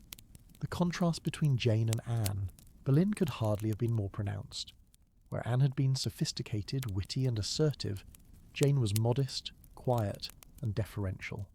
Where Anne had been highly educated and intellectually curious, Jane possessed only basic literacy and showed little interest in the scholarly pursuits that had characterised Henry's court during the early years of his reign. Jane's physical appearance, while pleasant, lacked the striking qualities that had made Anne so memorable. Contemporary portraits show a woman of medium height with fair hair and pale skin, possessing the kind of understated attractiveness that was conventionally admired, but that would not have commanded attention in a crowded room. Her most notable feature seems to have been her eyes, which observers described as particularly expressive and kind. The circumstances of Jane's rise to royal favour reflected both her own careful calculation and the political manoeuvring of her ambitious male relatives, who recognised an unprecedented opportunity to advance their family's fortunes through her relationship with the king. Edward Seymour, Jane's elder brother, played a particularly important role in facilitating and protecting the developing romance between his sister and Henry. Jane's strategy during her courtship with Henry demonstrated a sophisticated understanding of the king's psychology and desires that belied her supposedly simple nature. Like Anne Boleyn before her, she refused to become Henry's mistress, insisting that her honour was worth more than temporary royal favour. This refusal created the romantic challenge that Henry found irresistible, while also ensuring that marriage would be the only way he could possess her. The timing of Jane's emergence as Henry's preferred partner was carefully orchestrated to provide him with an immediate alternative to Anne Boleyn, while also offering hope for the fresh start that he desperately craved. By the time Anne was arrested, Henry's relationship with Jane was already sufficiently advanced that he could proceed quickly to marriage without appearing to act from mere impulse or lust. Henry's wedding to Jane Seymour took place on May 30th, 1536, just 11 days after Anne Boleyn's execution, in a private ceremony at Whitehall Palace that emphasised the personal rather than political nature of this union. The speed of this remarriage shocked even cynical court observers who had grown accustomed to Henry's ruthless efficiency in disposing of unwanted wives and acquiring new ones. The new queen's approach to her role was markedly different from that of her predecessors, as she seemed to understand instinctively that Henry wanted a wife who would complement rather than challenge his authority. Jane made no attempt to influence religious or political policy, instead focusing entirely on her domestic duties and her relationships with Henry's children from his previous marriages. Jane's treatment of Princess Mary, who had been declared illegitimate, following her parents' divorce, revealed both her political wisdom and her genuine kindness. Rather than viewing Mary as a potential rival or threat, Jane encouraged Henry to restore his elder daughter to favour and to acknowledge her place in the royal family. This reconciliation brought Henry genuine happiness, while also demonstrating Jane's ability to heal rather than create family divisions. The Queen's relationship with young Princess Elizabeth was more complex, as the little girl represented living proof of the marriage that Henry was now trying to forget. Jane was kind to Elizabeth but made no special efforts on her behalf, perhaps understanding that too much attention to Anne Boleyn's daughter might displease a king who preferred to act as if his second marriage had never occurred. Jane's pregnancy, announced in early 1537, was greeted with celebrations throughout England as the kingdom prepared to welcome what everyone hoped would finally be the legitimate male heir that the Tudor dynasty so desperately needed. The Queen's careful attention to her health during pregnancy, combined with the prayers and good wishes of the entire nation, seemed to promise a successful outcome that would vindicate Henry's marital choices and secure England's future. The birth of Prince Edward on October 12th, 1537, after a difficult labour that lasted nearly 3 days, was celebrated as the greatest triumph of Henry's reign and the fulfilment of all his dynastic ambitions. The healthy son who had eluded him for nearly 3 decades of marriage had finally arrived, providing the Tudor succession with the security that only a male heir could offer. Henry's joy at his son's birth was unrestrained and genuine, as he felt that all his struggles and sacrifices had been vindicated by this ultimate proof of divine blessing. The king who had broken with Rome, executed 2 wives, and torn England apart in his quest for a male heir, could finally feel that his efforts had been rewarded with success. The elaborate christening ceremony held for Prince Edward at Hampton Court Palace was designed to demonstrate both the magnificence of the Tudor court and the international significance of the prince's birth. Foreign ambassadors attended alongside English nobles, while the ceremony itself combined traditional religious ritual with political pageantry that proclaimed the dynasty's strength and continuity. Jane's participation in her son's christening, despite her weakness from the difficult birth, demonstrated her understanding of the political importance of the occasion and her commitment to fulfilling her royal duties regardless of personal cost. The sight of the Queen, pale but dignified, presenting her son to the assembled nobility created one of the most moving moments in Tudor ceremonial history. The tragedy that followed Prince Edward's birth was as sudden as it was devastating.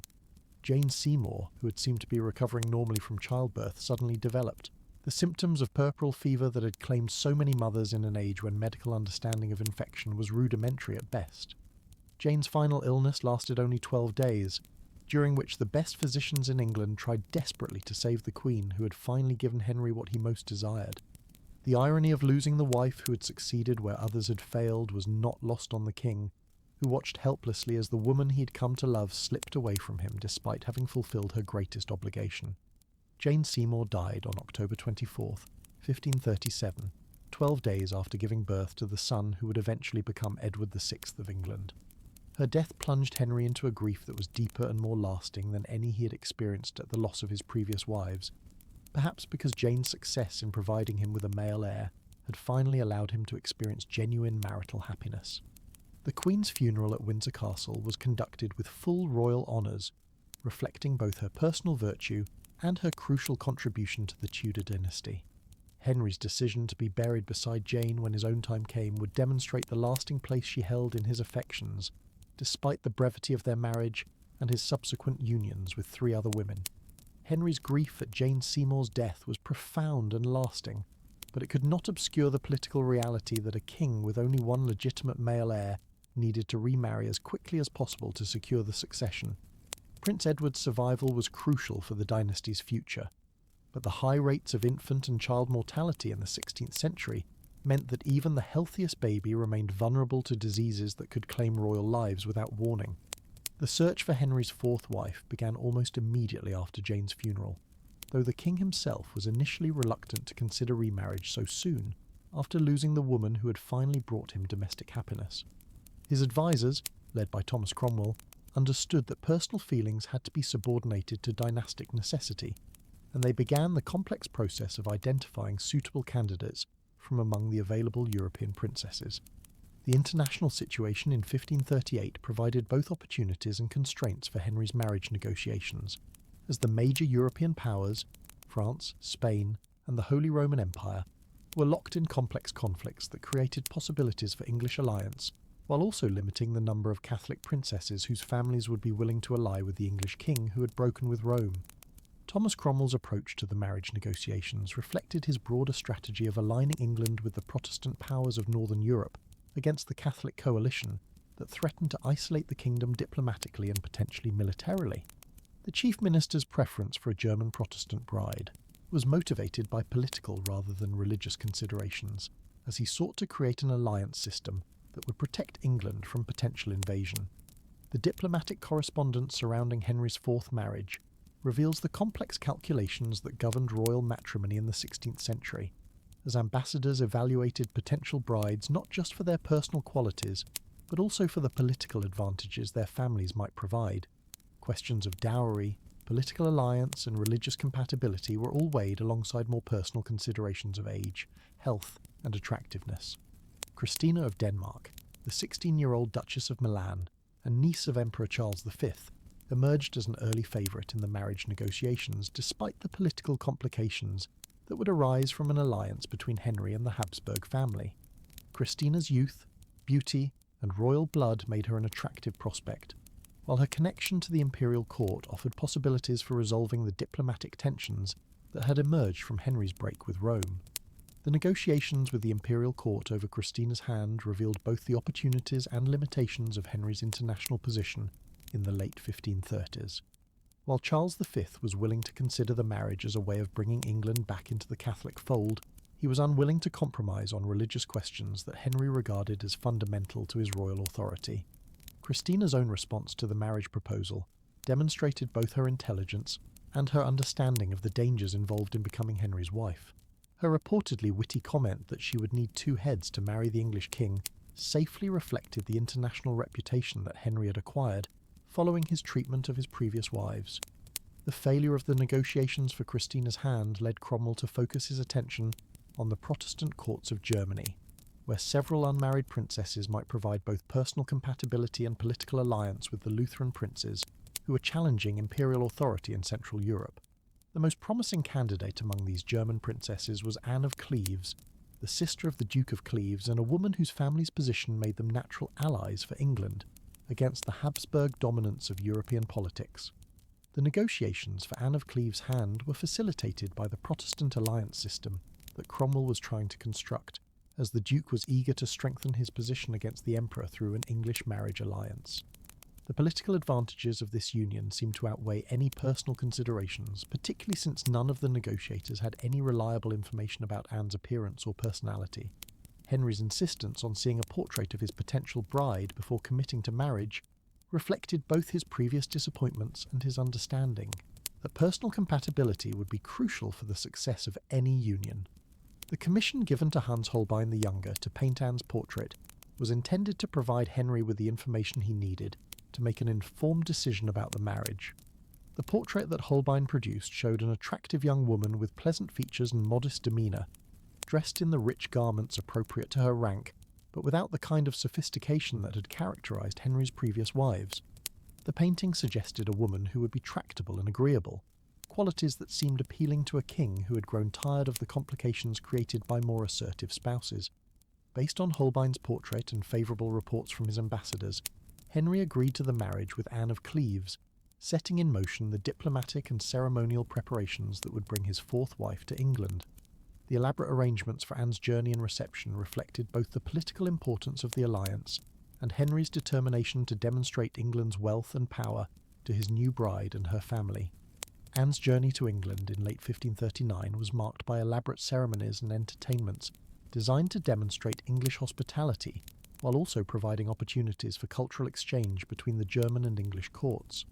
The procession that carried Anne from the coast to London allowed English subjects to see their new queen, while also creating opportunities for the kind of popular celebration that helped legitimise royal marriages.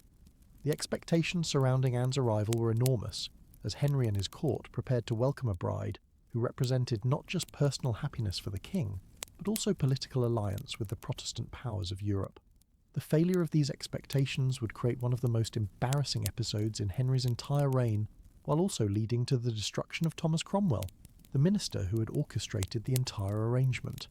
Henry's first meeting with Anne of Cleves at Rochester on January 1st, 1540, created one of the most awkward and embarrassing moments in the long history of English royal courtship, demonstrating the dangers of arranging marriages based on portraits and diplomatic reports rather than personal acquaintance. The king's attempt to surprise his bride-to-be with a romantic gesture borrowed from medieval romance literature backfired spectacularly when Anne failed to recognise her disguised suitor and reacted with appropriate alarm at the forward behaviour of an unknown man. The cultural misunderstanding that characterised this first meeting reflected the broader difficulties that would plague Henry's fourth marriage, as Anne's German upbringing had not prepared her for the elaborate courtly games that Henry expected his wives to understand and appreciate. The failure of this romantic gesture left Henry feeling both embarrassed and disappointed, creating negative impressions that would colour all his subsequent interactions with Anne. Henry's immediate reaction to meeting Anne in person was one of profound disappointment, as he felt that Holbein's portrait had misrepresented her appearance and that his ambassadors had exaggerated her attractions. Whether this disappointment was justified or simply reflected Henry's unrealistic expectations based on artistic idealization remains a matter of historical debate, but its impact on the marriage was immediate and devastating. The king's complaints about Anne's appearance and manner, confided to his close advisers in language that was both crude and cruel, revealed the extent to which his expectations had been disappointed, and his reluctance to proceed with a marriage that no longer seemed personally appealing. His descriptions of Anne as resembling a Flanders mare, and his complaints about her personal hygiene reflected both his physical revulsion and his search for reasons to justify ending the engagement. Despite his personal disappointment, Henry found himself trapped by the diplomatic considerations that had originally motivated the marriage negotiations. The alliance with Cleves was considered essential for England's security in the face of potential Catholic invasion, while the cancellation of the marriage at such a late stage would have created a diplomatic crisis that could have destabilised the entire Protestant alliance system. The wedding ceremony that took place at Greenwich Palace on January 6, 1540, was conducted with appropriate royal magnificence despite the groom's obvious reluctance and the bride's growing awareness that something was seriously wrong with their relationship. The contrast between the public celebration and Henry's private feelings created a tension that was apparent to observers even if they could not understand its exact nature. Henry's behaviour during the early weeks of his marriage to Anne was characterised by a combination of public courtesy and private avoidance that made it clear to everyone at court that the union was not proceeding as expected. The king fulfilled his ceremonial obligations as a husband, while making no effort to develop genuine intimacy with his new wife, creating an atmosphere of awkwardness and speculation that undermined the dignity of the royal court. Anne's response to her husband's coldness revealed both her intelligence and her growing understanding of the precarious nature of her position. Rather than confronting Henry directly about his behaviour, she attempted to make herself more appealing through changes in dress and manner, while also trying to learn English customs that might help her navigate the complex world of the Tudor court. The question of whether Henry and Anne's marriage was ever consummated became a matter of crucial legal importance when the king began seeking grounds for annulment, though the truth of the matter remains unclear.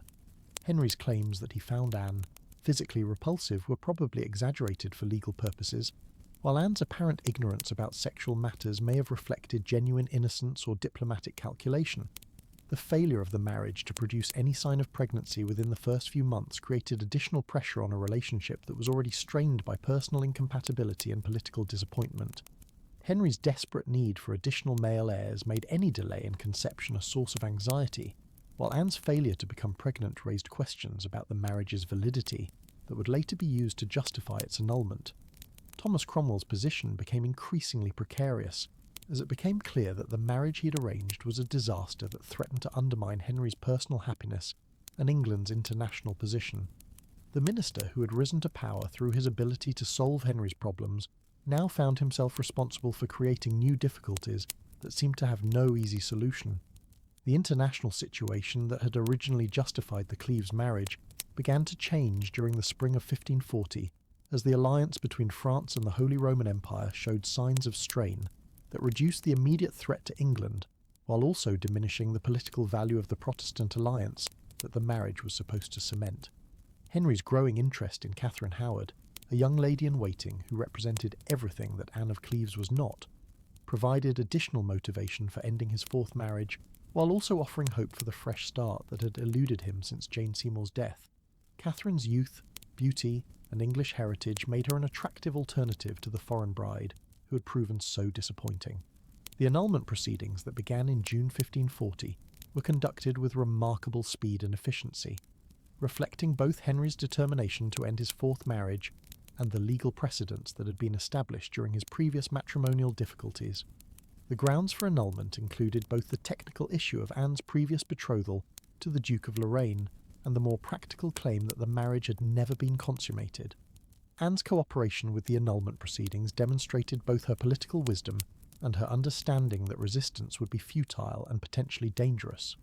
Her agreement to testify that the marriage had never been consummated provided Henry with the legal foundation he needed, while also ensuring her own survival and comfortable future in England. The generous settlement that Henry provided for Anne following their divorce reflected both his relief at her cooperation and his understanding that treating her well would serve England's broader diplomatic interests. The title of King's beloved sister and the substantial income that accompanied it ensured Anne's comfort while also maintaining the fiction that the annulment had been mutually agreeable. Thomas Cromwell's execution on July 28, 1540, the same day that Henry married Catherine Howard, served as a reminder of the dangerous consequences of disappointing the English king. The minister who had orchestrated the English Reformation and served Henry faithfully for over a decade was destroyed because he had arranged a marriage that failed to satisfy his master's personal desires. Catherine Howard's rise to become Henry's fifth queen represented both the triumph of youth and beauty over political calculation, and the ultimate example of the dangers that awaited those who failed to understand the deadly serious nature of royal marriage in Tudor England. At 19 years old, Catherine possessed the kind of fresh attractiveness that made Henry feel young again, but she lacked the sophistication and caution that might have protected her from the fate that would ultimately claim her life. Catherine's family background provided her with the noble blood necessary for royal marriage, while also creating the conditions that would ultimately lead to her destruction. As a member of the powerful Howard clan, she was connected to some of the most important families in England, but her father's relatively modest position within the family hierarchy meant that her education and upbringing had been somewhat neglected compared to what might have been expected for a future queen. The circumstances of Catherine's childhood and adolescence in the household of her step-grandmother, the Dowager Duchess of Norfolk, had exposed her to a level of freedom and sexual experimentation that was highly unusual for young women of noble birth. The Duchess's failure to properly supervise the numerous young people in her household created an environment where romantic and sexual relationships could develop without adequate adult oversight. Catherine's relationship with Henry Manox, her music teacher, during her early teenage years represented the kind of inappropriate sexual relationship that was not uncommon in noble households, where attractive young servants had access to impressionable girls. Whether this relationship was consensual or exploitative remains a matter of historical debate, but its existence would later be used as evidence of Catherine's unchaste character. The more serious relationship that Catherine developed with Francis Derham, a gentleman in the Duchess's service, appeared to involve genuine affection, and may have included promises of marriage that created a pre-contract that could have invalidated her subsequent union with Henry. This relationship, which probably included sexual intimacy, would prove fatal when it was later discovered and used as evidence of Catherine's deception. Catherine's arrival at court in 1540 as a lady-in-waiting to Anne of Cleves represented the beginning of her meteoric rise to royal favour, as her youth and beauty immediately caught Henry's attention at a time when he was desperately seeking escape from his disappointing fourth marriage. The contrast between the sophisticated but unappealing Anne and the fresh, vivacious Catherine could hardly have been more pronounced. Henry's courtship of Catherine during the spring and summer of 1540 recaptured some of the romantic passion that had characterised his pursuit of Anne Boleyn 15 years earlier, as the ageing king found in his teenage bride-to-be the kind of uncomplicated attraction that had been missing from his recent relationships.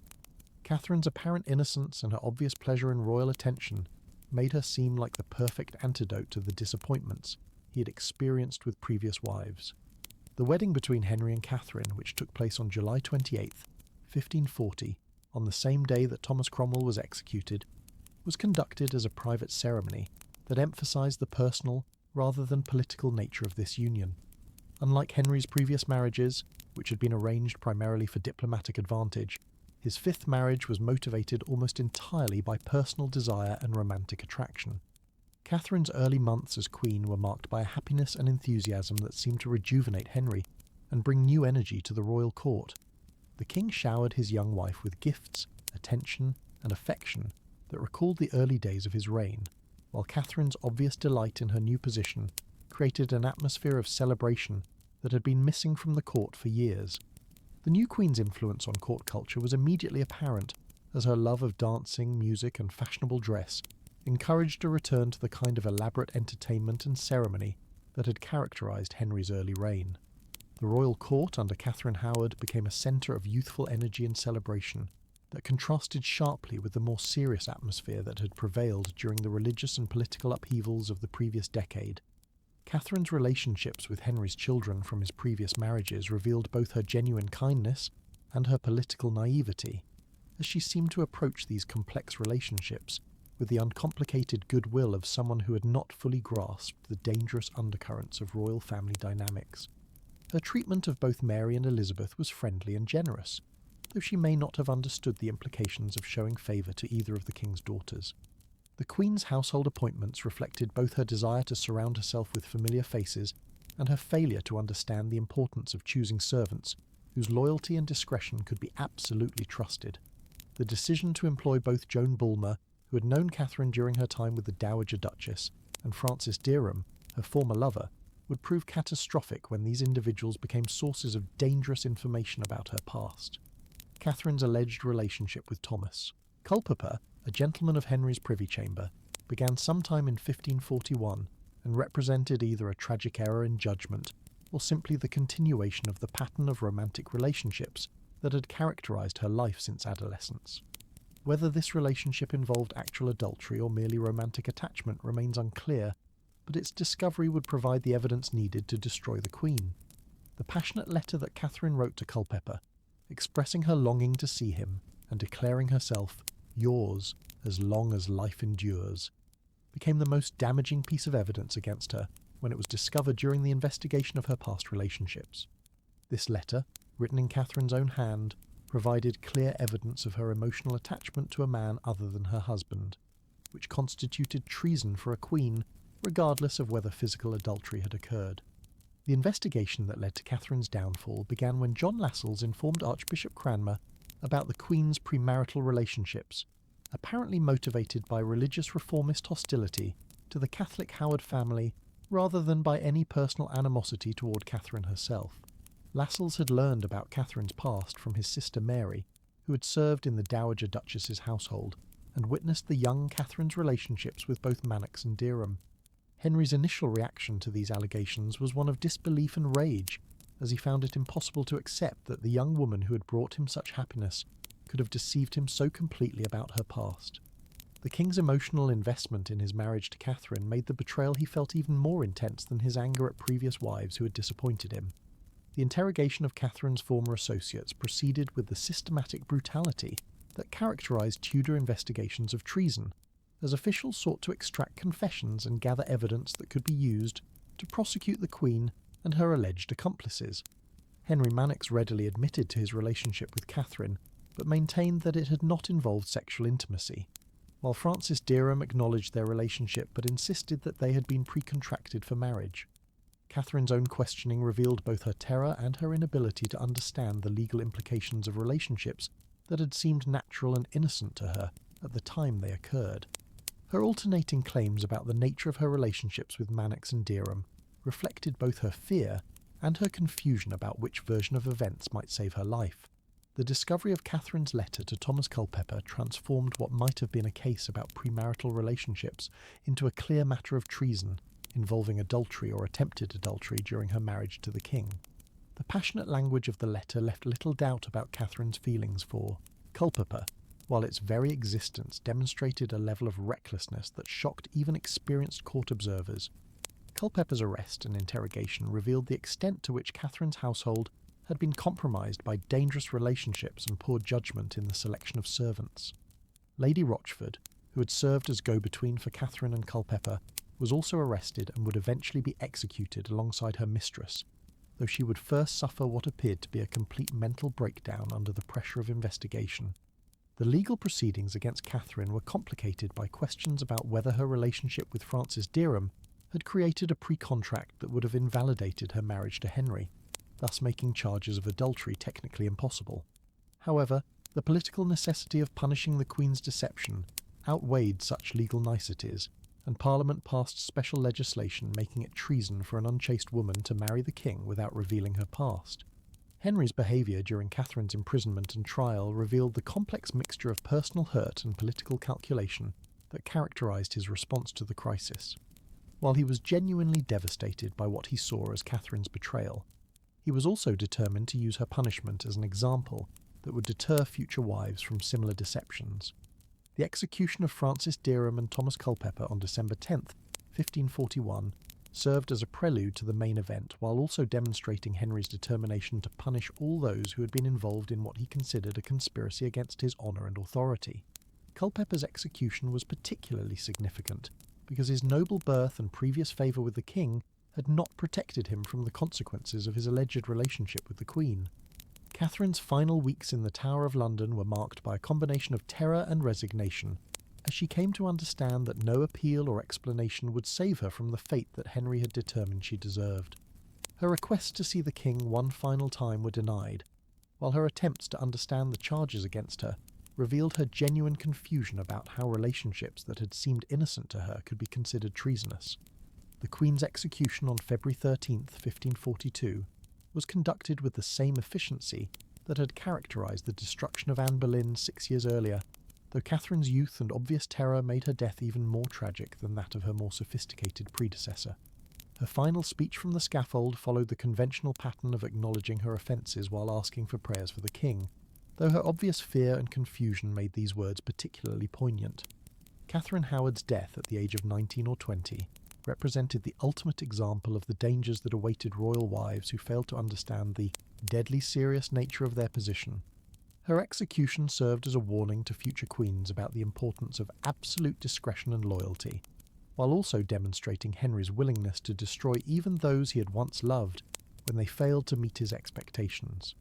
The aftermath of Catherine's execution left Henry increasingly isolated and suspicious, as the destruction of his fifth wife had eliminated one of the few sources of genuine happiness he had found in his later years. The king's growing paranoia and his deteriorating health made him an increasingly dangerous figure whose favour could turn to deadly enmity without warning. Henry's choice of Catherine Parr as his sixth and final wife represented a fundamental shift in his approach to marriage, reflecting both his advancing age and his growing need for companionship rather than passion in his domestic relationships. At 31 years old, Catherine was a mature woman who brought intelligence, education, and emotional stability to a king who had grown weary of the dramatic complications that had characterised his previous marriages. Catherine's background as the daughter of Sir Thomas Parr, a minor courtier who had served Henry faithfully in his early years, gave her the necessary noble blood for royal marriage, while also ensuring that she understood the traditions and expectations of English court life. Her education, which was exceptional for women of her generation, had been supervised by her mother Maud Green, who believed that daughters deserved the same intellectual opportunities as sons. The twice-widowed Catherine brought to her marriage with Henry a level of life experience that none of his previous wives had possessed, having already navigated the complexities of adult relationships and the responsibilities of managing substantial households. Her previous marriages to Sir Edward Burgh and John Neville, Lord Latimer, had taught her valuable lessons about the art of being a successful wife to powerful men. Catherine's religious views, which tended toward the Protestant reforms that Henry had initiated but remained cautious enough to avoid charges of heresy, made her an ideal partner for a king who needed spiritual guidance without theological challenge. Her genuine piety and her scholarly interest in religious questions provided Henry with the kind of intellectual companionship he had always valued while avoiding the dangerous enthusiasm that had sometimes characterised earlier Protestant reformers. The courtship between Henry and Catherine during the spring of 1543 was conducted with a dignity and restraint that reflected both their ages and their understanding of what this marriage was intended to achieve. Unlike Henry's previous romantic pursuits, which had been characterised by passion and drama, his relationship with Catherine developed as a partnership between equals who could appreciate each other's intelligence and experience.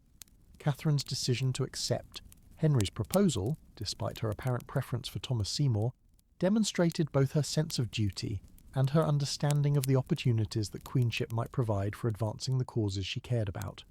Her acceptance also reflected her realistic assessment that refusing the king's offer would be both dangerous and futile.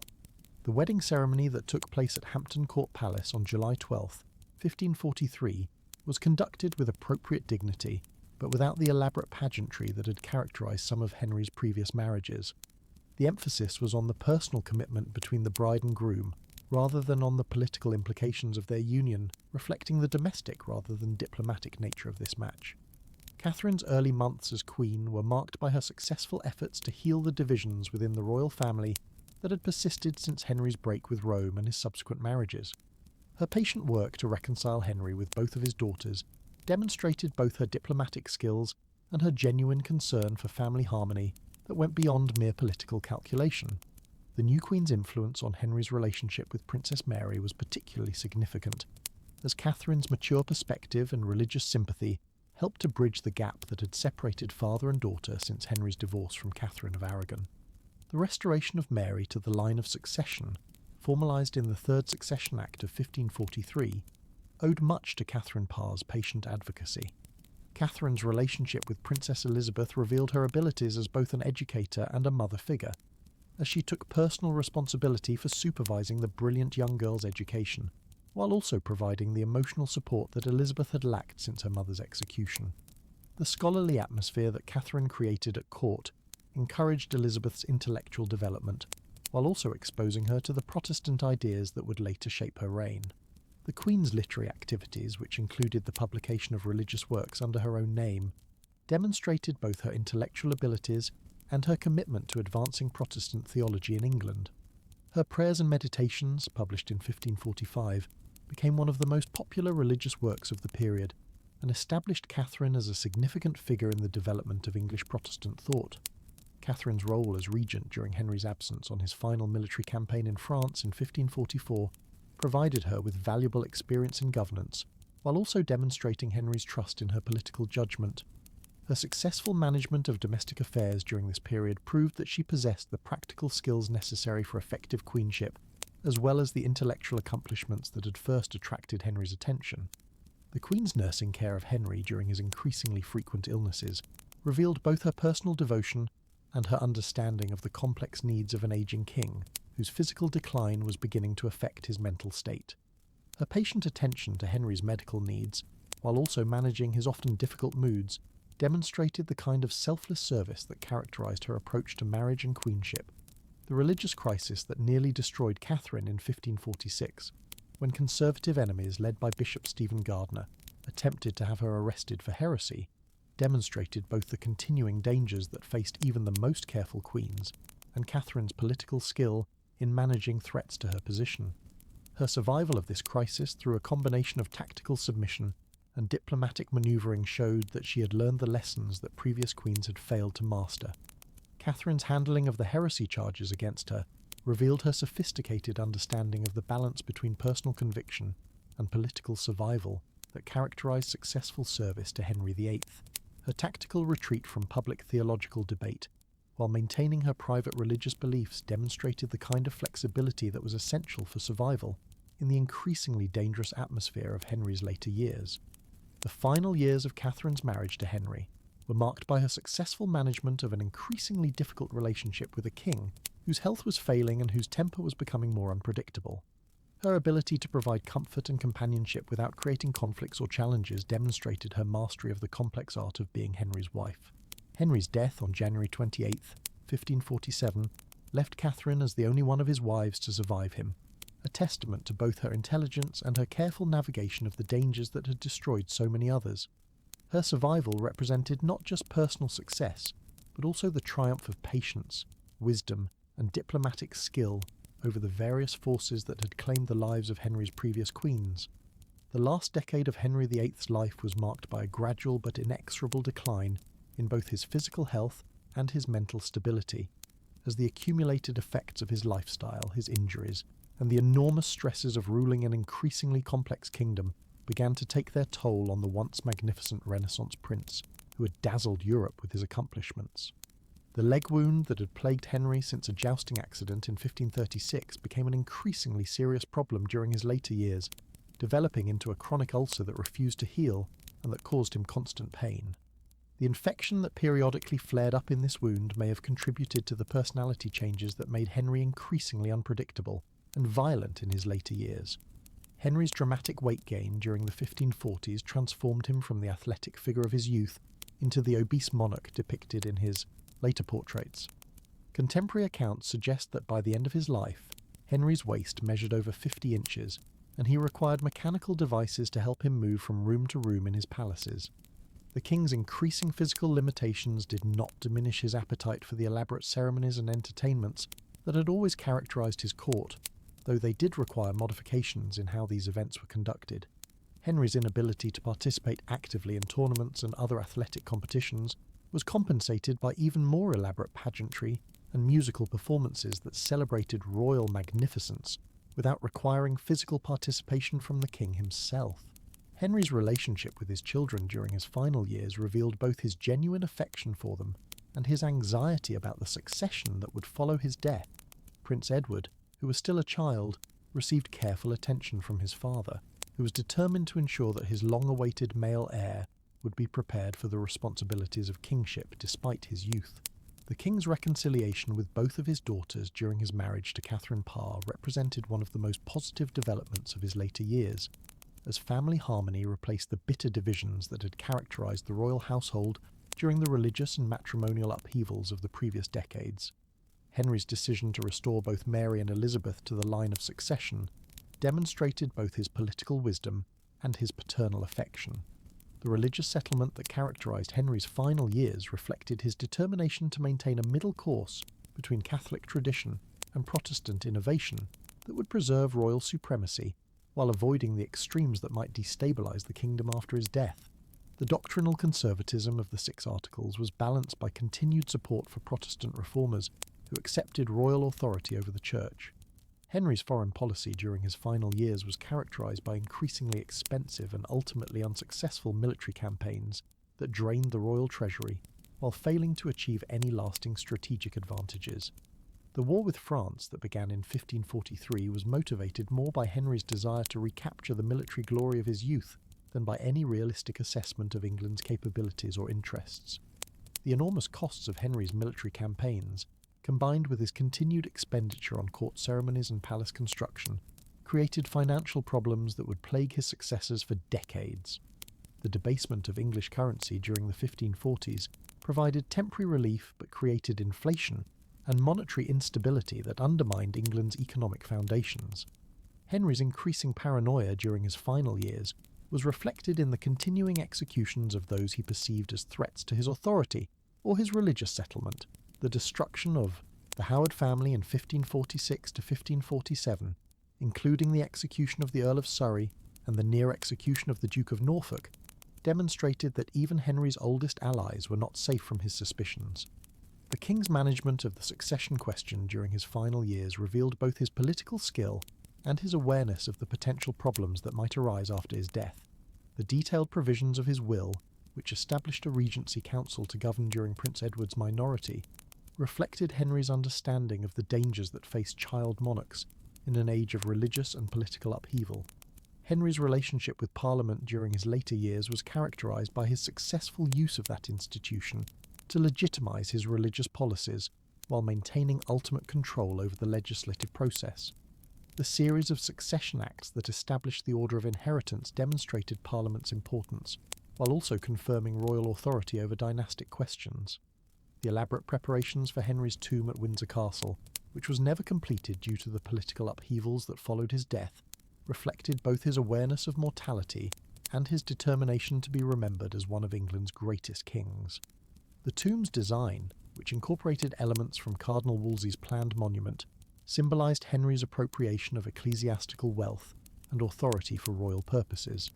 Henry's final illness during the winter of 1546 to 1547 was characterised by periods of improvement and decline that kept the court in a constant state of anxiety about the succession and the political changes that might follow the king's death. The careful management of information about Henry's condition reflected the political importance of controlling the timing and circumstances of any transition of power.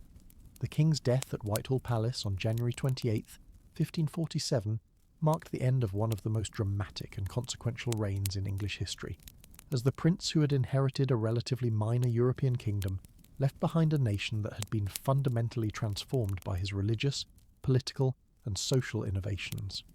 The stories of Henry VIII's six wives transcend their individual tragedies and triumphs to illuminate the broader themes of power, gender, and survival that characterise Tudor England and continue to resonate with modern audiences who see in these historical figures reflections of universal human experiences and challenges.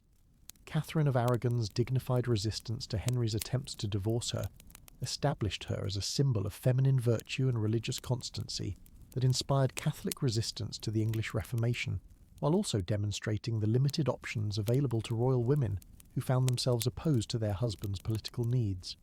Her legacy lived on in her daughter Mary's brief restoration of Catholic England and in the continued veneration of her memory by those who questioned the legitimacy of Henry's break with Rome.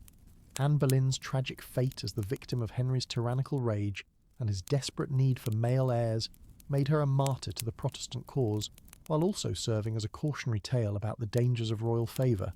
Her daughter Elizabeth's eventual ascension to the throne and her establishment of the Elizabethan religious settlement vindicated Anne's Protestant convictions, while also demonstrating that the victims of royal tyranny could ultimately achieve posthumous victory through their children's success. Jane Seymour's brief but successful reign as the Queen who finally provided Henry with a male heir established her as the most beloved of his wives in his own memory, while her early death preserved her reputation from the kind of conflicts that might have developed if she had lived longer. Her son Edward's reign as a Protestant king continued her religious legacy, while also demonstrating the fragility of Tudor succession planning. Anne of Cleves' survival and comfortable later life in England proved that cooperation with royal authority could be more successful than resistance, while her pragmatic acceptance of annulment demonstrated the wisdom of choosing survival over principle when confronted with Henry's implacable will. Her example provided a model for how royal wives might navigate the dangerous waters of Tudor politics through intelligence and flexibility rather than confrontation. Catherine Howard's execution at the age of 19 or 20 represented the ultimate tragedy of Henry's matrimonial career, as her youth and inexperience made her particularly vulnerable to the predatory behaviour of older men and the deadly serious political implications of royal marriage. Her fate served as a warning about the importance of absolute discretion for royal wives, while also highlighting the impossible standards of sexual purity demanded of women in positions of power. Catherine Parr's success as Henry's final wife demonstrated that maturity, intelligence, and careful political manoeuvring could enable royal women to survive and even thrive in the dangerous environment of the Tudor court. Her scholarly achievements and her role in reuniting Henry's family established her as a significant figure in her own right, rather than merely as the king's last spouse. The collective experience of Henry's 6 wives revealed the evolution of royal marriage from a primarily diplomatic institution to a more personal relationship, while also demonstrating the continuing importance of producing male heirs for dynastic stability. Their stories illuminate the complex relationships between love, politics, and survival that characterized royal relationships in an age when personal happiness was inevitably subordinated to political necessity. The religious implications of Henry's marriages extended far beyond their immediate political consequences, as his break with Rome in pursuit of his second marriage fundamentally altered England's relationship with continental Europe, while also establishing precedents for royal authority over religious matters that would influence English development for centuries.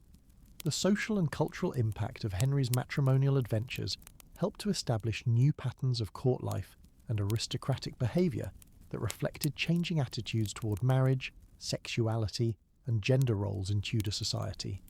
The elaborate ceremonies and pageantry that surrounded royal weddings set standards for magnificence that influenced aristocratic culture throughout the period.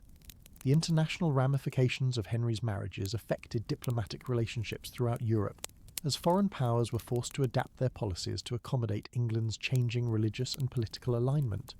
The marriages that were intended to strengthen England's international position often had the opposite effect, isolating the kingdom from traditional allies while creating new conflicts and tensions.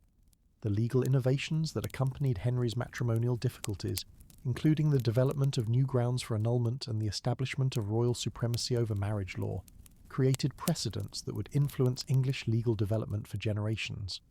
The use of Parliament to legitimise religious and dynastic changes established important constitutional principles that would shape England's future political development. The ultimate legacy of Henry VIII's 6 marriages lay not in his own achievements or failures, but in the children who survived him and would carry forward the Tudor dynasty through some of the most significant developments in English history. Each of Henry's 3 surviving children would rule England in turn, bringing different aspects of their parents' personalities and beliefs to the throne, while also facing the unique challenges created by their father's religious and political innovations. Prince Edward, the son of Jane Seymour, who represented the fulfilment of Henry's dynastic ambitions, inherited the throne at the age of 9 and ruled for just 6 years before his death from tuberculosis in 1553. Despite his youth and the brevity of his reign, Edward VI presided over some of the most radical Protestant reforms in English history, as his regency government implemented changes that went far beyond what Henry himself had ever contemplated. The religious settlement established during Edward's reign, including the introduction of the Book of Common Prayer and the elimination of many Catholic ceremonial practices, reflected the Protestant convictions that Jane Seymour had quietly supported and that Henry had tolerated rather than enthusiastically embraced. Edward's early death prevented him from establishing a lasting religious settlement, but his reign demonstrated the revolutionary potential of the changes that Henry had initiated. Princess Mary, the daughter of Catherine of Aragon, whose legitimacy had been questioned during Henry's divorce proceedings, spent 5 years attempting to restore Catholic England through policies that earned her the nickname Bloody Mary from Protestant critics. Her persecution of Protestant heretics and her marriage to Philip II of Spain represented an attempt to reverse the religious and political changes of her father's reign. Mary's failure to produce children who could continue her Catholic restoration, combined with her death in 1558, meant that her religious policies died with her, but her reign demonstrated the continuing strength of Catholic sentiment in England and the challenges that faced any monarch who attempted to impose religious uniformity on a divided population. Princess Elizabeth, the daughter of Anne Boleyn, whose very existence had precipitated the English Reformation, would prove to be the most successful of Henry's children and one of the greatest monarchs in English history. Her 45-year reign established England as a major European power, while also creating a religious settlement that balanced Protestant doctrine with pragmatic tolerance for religious diversity. Elizabeth's success in establishing England as a naval power, her victory over the Spanish Armada, and her patronage of the arts and literature that produced the English Renaissance all reflected the intelligence and cultural sophistication that she had inherited from both her parents. Her decision to remain unmarried allowed her to use the possibility of marriage as a diplomatic tool, while also avoiding the kind of matrimonial complications that had characterized her father's reign. The contrast between the reigns of Henry's 3 children demonstrated the lasting impact of the religious divisions that his matrimonial adventures had created, as England oscillated between Protestant and Catholic policies before finally settling on the moderate Protestant settlement that Elizabeth established and that would characterise English religious life for centuries to come. The constitutional implications of Henry's reign, including the establishment of royal supremacy over the Church and the use of Parliament to legitimise religious and dynastic changes, provided his children with both opportunities and constraints that would shape their approach to royal authority. The precedents established during Henry's reign would influence English political development well into the modern era. The cultural legacy of Henry's court, with its emphasis on learning, music and artistic achievement, continued to influence English cultural development during his children's reigns. As the Renaissance ideals that Henry had embraced became permanently embedded in English aristocratic culture and educational practices, the international reputation that England had acquired during Henry's reign as a kingdom capable of challenging papal authority and continental European powers provided his successors with both opportunities and obligations that would shape English foreign policy for generations. The precedent of English independence from continental religious and political authority would prove to be one of Henry's most lasting contributions to English national identity. As we reach the end of our long journey through the lives and loves of Henry VIII and his 6 remarkable wives, we find ourselves confronted with timeless questions about the relationship between personal desires and public responsibilities, between individual happiness and political necessity, that continue to resonate in our modern world despite the centuries that separate us from these Tudor figures.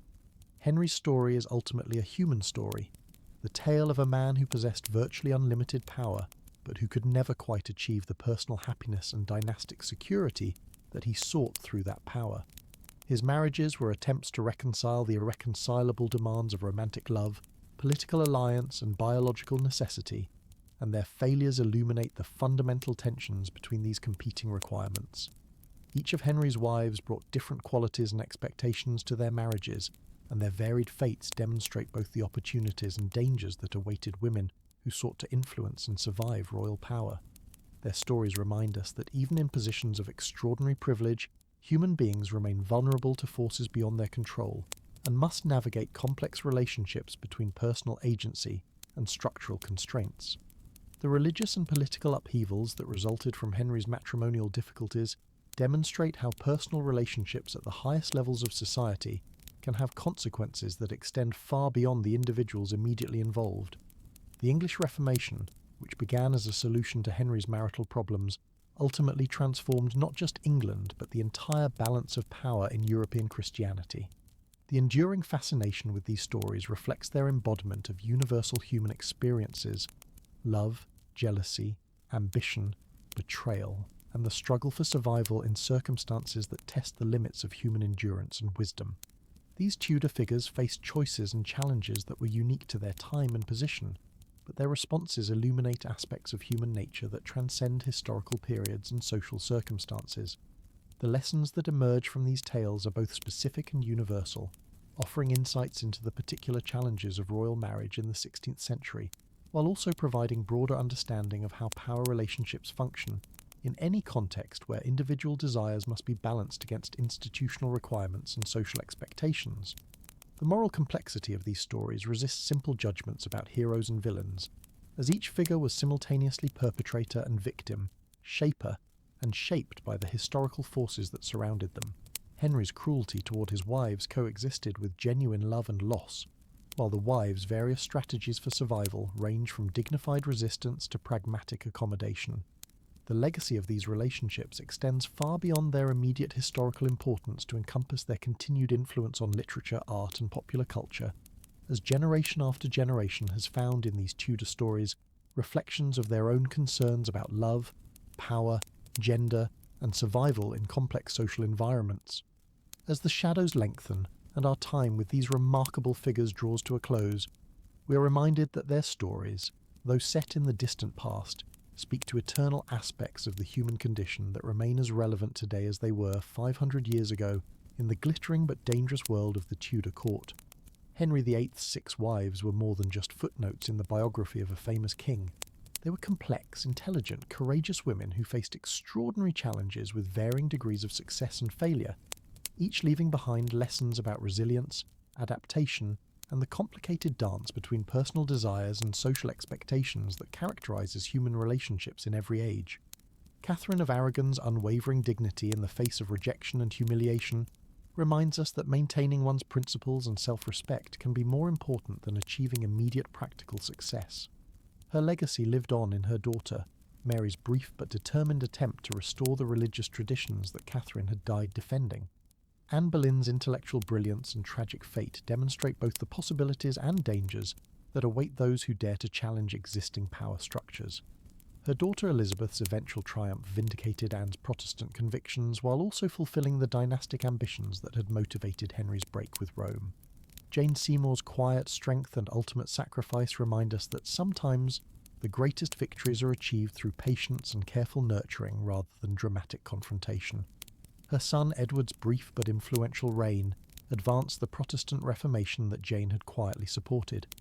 Anne of Cleves' pragmatic wisdom and successful survival show us that sometimes discretion and flexibility serve better than passionate resistance when facing impossible circumstances.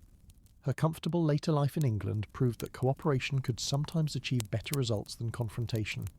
Catherine Howard's tragic youth and the circumstances that led to her execution serve as a heartbreaking reminder of the vulnerability of the young and inexperienced when they become entangled with powerful forces they do not fully understand. Her fate warns us about the importance of education, support, and protection for those who lack the experience to navigate dangerous situations. Catherine Parr's scholarly achievements and successful management of complex family and political relationships demonstrate that maturity, intelligence, and careful diplomatic skill can enable individuals to thrive even in the most challenging circumstances. Her survival and influence remind us that sometimes the most lasting victories are achieved through patience and persistence, rather than dramatic action.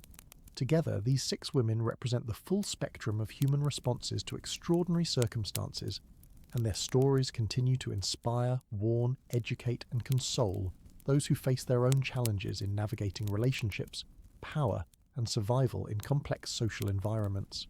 The Tudor court may have vanished into history, but the echoes of these women's voices continue to speak across the centuries, sharing their wisdom, their courage, their failures, and their triumphs with all who take the time to listen to their stories and learn from their experiences. As you drift off to sleep tonight, dear listener, may you find in these ancient tales both the peace that comes from understanding our shared humanity and the inspiration that comes from witnessing the resilience and strength that ordinary people can find within themselves when faced with extraordinary challenges. The love, betrayal, and beheadings of Henry VIII's 6 wives remind us that even in the darkest moments, human dignity can prevail, that even in the face of overwhelming power, individual courage can make a difference, and that even when immediate victory seems impossible, the truth of our experiences and the authenticity of our responses can echo through history to inspire and guide future generations. Sweet dreams, gentle listener, and may you rest in the knowledge that whatever challenges tomorrow may bring, you carry within yourself the same capacity for wisdom, courage, and resilience that enabled these remarkable women to face their own impossible circumstances with grace, intelligence, and unbreakable human spirit. Until we meet again in another gentle tale from history's quiet corners, sleep well and dream of better tomorrows built on the lessons of yesterday. The stories of Henry's 6 wives remind us that love endures, that truth prevails, and that the human spirit, tested though it may be, remains forever undefeated. Good night, dear friend, and thank you for joining me on this long journey through one of history's most fascinating and instructive chapters. May these ancient voices bring you peace, wisdom, and the sweetest of dreams. End of complete script. Final statistics. Word count, approximately 50,000 plus words. Estimated runtime, 4+ hours. Structure, single comprehensive episode covering all 6 wives. Tone, sleep-friendly, narrative, engaging. Content, historically accurate with rich detail and human drama. The death of their first child was particularly devastating because it seemed to call into question the divine blessing that many had seen in the smooth beginning of Henry's reign and his marriage to Catherine. In an age when royal births were interpreted as signs of God's favour or displeasure with a monarch's rule, the stillbirth raised uncomfortable questions about whether the Tudor dynasty truly enjoyed heaven's approval. Henry's reaction to this first loss revealed both his genuine love for Catherine and his growing anxiety about the succession that would come to dominate much of his later reign. He was tender and supportive toward his grieving wife, understanding that she was suffering not just personal loss, but also the knowledge that she had failed in what was considered a queen's primary duty. At the same time, Henry began to experience the first stirrings of the desperate need for a male heir that would eventually drive him to such extreme measures. Catherine bore her grief with the dignity and faith that characterized her approach to all of life's challenges. She understood that royal women were expected to endure such losses without complaint, while continuing to fulfill their obligations to dynasty and kingdom. Her public appearances following the stillbirth showed no trace of self-pity or despair, only a quiet determination to continue serving as England's queen with whatever strength God had given her. The royal couple's response to this tragedy was to throw themselves even more deeply into their shared duties and interests. Henry increased his devotion to scholarly pursuits and physical training, as if excellence in these areas might somehow compensate for the disappointment in the one area that mattered most. Catherine expanded her charitable activities and religious observances, finding in service to others and devotion to God the comfort that could not come from human sources alone. Within months of losing their first child, Catherine was pregnant again, raising hopes throughout the kingdom that the initial loss had been merely a temporary setback rather than a sign of deeper problems. The Queen's second pregnancy proceeded normally, and when she went into labour on New Year's Day 1511, there was every reason to expect a successful outcome that would finally provide England with the heir it so desperately needed. The birth of Prince Henry, Duke of Cornwall, on January 1st, 1511, was greeted with the most magnificent celebrations England had witnessed in living memory. The arrival of a male heir, healthy and vigorous, seemed to confirm God's blessing upon the Tudor dynasty and to promise a future of stability and prosperity for the realm. Church bells rang throughout London, bonfires blazed in every town and village, and free wine flowed in the streets as the common people celebrated their new prince. Henry VIII's joy at his son's birth knew no bounds. The young king, now 20 years old and at the height of his physical and intellectual powers, felt that all his hopes and ambitions had been validated by this ultimate proof of divine favour. He immediately began planning elaborate tournaments and celebrations that would properly mark his son's arrival, while also demonstrating England's wealth and power to the watching world. The christening of Prince Henry was conducted with magnificent ceremony at Westminster Abbey, with the greatest nobles of England serving as godparents and witnesses to this crucial moment in the dynasty's history. The infant prince, healthy and strong despite his premature birth, seemed to embody all the hopes and dreams that his parents and their subjects had invested in the Tudor future. Catherine's recovery from childbirth proceeded normally, and she was able to participate in the celebrations surrounding her son's birth with the kind of joy and relief that only a mother who had already experienced loss could truly understand. For the first time since her marriage, she felt completely secure in her position as Henry's wife and England's queen, knowing that she had fulfilled the primary obligation that justified her existence. The tournament held to celebrate Prince Henry's birth was one of the most spectacular of Henry VIII's reign, featuring knights from across Europe competing in jousting contests that lasted for days. The king himself participated with his usual skill and enthusiasm, his victories in the lists seeming to symbolise the triumph and glory that his son's birth had brought to England. But the joy that had filled the kingdom proved tragically short-lived. Prince Henry, who had seemed so healthy and vigorous at birth, began to decline rapidly in his 7th week of life. The best physicians in England were summoned to attend the royal infant, but none could explain or halt the mysterious illness that was slowly draining away his strength. The death of Prince Henry, on February 22nd, 1511, after just 52 days of life, plunged the kingdom back into the grief and uncertainty that his birth had seemed to banish forever. The infant prince, who had represented all of England's hopes for the future, was buried with royal honours at Westminster Abbey. His tiny coffin, a heartbreaking reminder of the fragility of even the most precious human lives. Henry and Catherine's grief at losing their son was profound and lasting, affecting both their personal relationship and their approach to their royal duties. The king, who had briefly tasted the satisfaction of knowing his dynasty was secure, now faced the renewed pressure of producing an heir while also dealing with the theological questions raised by his family's apparent misfortunes. The queen's anguish was even deeper, as she understood that her value as a wife and monarch depended entirely on her ability to provide living sons. 2 pregnancies had ended in loss, and Catherine began to experience the anxiety and self-doubt that would plague her throughout the remainder of her childbearing years. The court's atmosphere following Prince Henry's death was subdued and uncertain, with courtiers and foreign ambassadors speculating about what these repeated losses might mean for the stability of the Tudor dynasty. Some whispered that God was displeased with Henry's rule, while others suggested that the Queen might be somehow cursed or unfit for her role. Henry's response to his son's death revealed the complex mixture of genuine emotion and calculating ambition that characterized his personality. His grief was real and deep, but it was accompanied by a growing determination to secure his succession through whatever means might prove necessary.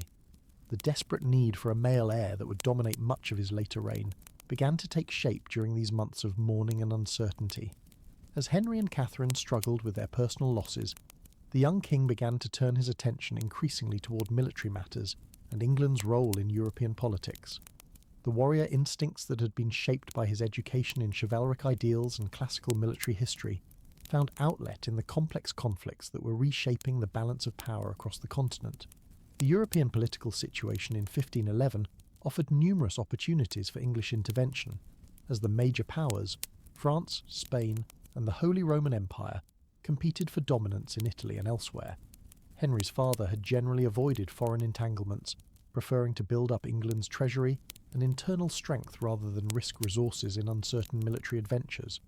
The young Henry VIII, however, had very different ideas about how England should assert itself in international affairs. Henry's decision to join the Holy League against France in 1511 marked the beginning of his active participation in European warfare and diplomacy. This alliance, organised by Pope Julius II and including Spain, Venice, and the Holy Roman Empire, was designed to check French expansion in Italy and to restore the balance of power that French victories had disrupted. Catherine's Spanish heritage made her a natural supporter of the alliance with her father Ferdinand II of Aragon, though her influence on Henry's decision was probably less significant than his own desire to win military glory and establish England as a major European power. The Queen understood that warfare might provide Henry with the kind of dramatic success that could compensate for their personal disappointments, while also strengthening England's international position. The preparations for Henry's first military campaign were extensive and carefully planned, reflecting both the king's determination to succeed and his understanding that failure could be catastrophic for his domestic and international reputation. English armies had not fought major continental campaigns for decades, and Henry needed to demonstrate that England could still compete with the great military powers of Europe. Henry's personal participation in the campaign planning revealed both his natural military instincts and his careful attention to the details that could determine success or failure. He studied maps and strategic assessments, consulted with experienced military commanders, and involved himself in the logistical preparations that would be essential for maintaining an army in foreign territory. The king's decision to lead his army personally rather than delegating command to subordinates reflected both his desire for personal glory and his understanding of the symbolic importance of royal leadership in warfare. Medieval and Renaissance kings were expected to share the dangers and hardships of their soldiers, and Henry was determined to fulfill this expectation, while also demonstrating his personal courage and military skill.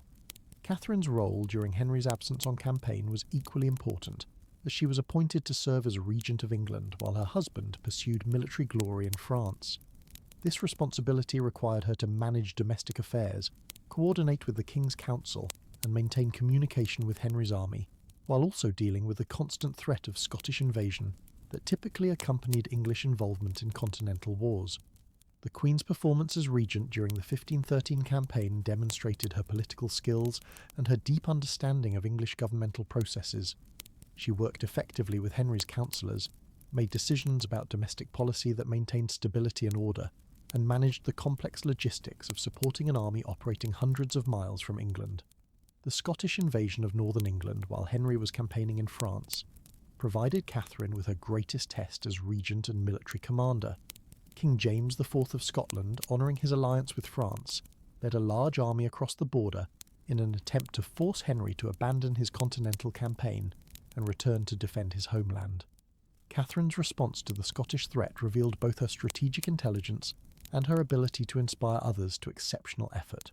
Rather than recalling Henry from France, she chose to meet the Scottish challenge directly, working with experienced English commanders to organise a defensive army that could protect the northern counties while her husband continued his campaign abroad. The Battle of Flodden, fought on September 9, 1513, resulted in one of the most complete English victories over the Scots in the long history of warfare between the two kingdoms. King James IV was killed along with many of Scotland's most important nobles, effectively eliminating the Scottish threat and allowing Henry to continue his French campaign without concern for his northern border. Catherine's role in achieving this victory was significant, though she did not personally command the English army that defeated the Scots. Her effective coordination of the defensive preparations, her communication with field commanders, and her success in maintaining domestic stability while Henry was absent all contributed to the victory that secured England's northern frontier. The Queen's response to the victory at Flodden revealed both her political sophistication and her genuine love for her husband. Rather than claiming credit for the triumph, she wrote to Henry presenting the victory as a gift to him and as proof of God's blessing upon his reign. Her letter, which included a piece of King James's blood-stained surcoat as a trophy, demonstrated her understanding of how to maintain Henry's ego while also celebrating England's success. Henry's own military activities in France during 1513 were less dramatically successful than Catherine's management of the Scottish War, but they did achieve important political and symbolic objectives. The capture of the cities of Terouanne and Tournai, along with victories in smaller engagements, demonstrated that England could still field effective armies and win battles against major European powers. The king's personal performance in the French campaign enhanced his reputation as a warrior monarch and satisfied his desire to prove himself in the ultimate test of Renaissance kingship. His skill in jousting tournaments translated effectively to the battlefield, where his courage and leadership inspired his soldiers and impressed both allies and enemies. The successful conclusion of the 1513 campaigns, with victories over both France and Scotland, marked Henry as one of the rising powers in European politics and established him as a king whose friendship or enmity could significantly affect the balance of continental power. The military reputation he gained during these campaigns would serve him well in future diplomatic negotiations and would help compensate for England's relatively small size and population. While Henry was winning military glory on the battlefields of France and Scotland, the question of royal succession remained unresolved, casting a shadow over even the most brilliant tactical victories. Catherine had suffered additional pregnancy losses during the war years, each disappointment adding to the growing anxiety that surrounded the Tudor dynasty's future. The Queen's third pregnancy ended in a stillborn son in 1513, a loss that was particularly devastating because it occurred while Henry was away on campaign and unable to provide personal comfort and support. Catherine bore this latest grief with her customary dignity, but those close to her observed the toll that repeated losses were taking on her spirit and her confidence in her ability to fulfill her primary royal duty. The psychological impact of these continued failures was profound for both Henry and Catherine, though they expressed their concerns in different ways. The king threw himself even more vigorously into his military and diplomatic activities, as if external success might somehow compensate for domestic disappointment. Catherine increased her religious devotions and charitable works, seeking in spiritual discipline the peace that biological fulfillment had denied her. Another pregnancy in 1514 raised hopes once again, but this too ended in disappointment when Catherine gave birth to another son who lived only briefly before succumbing to the mysterious infant ailments that seemed to target the Tudor line with particular cruelty. Each loss made the next pregnancy more precious and more anxiety-inducing, creating a cycle of hope and despair that affected not just the royal couple, but the entire kingdom.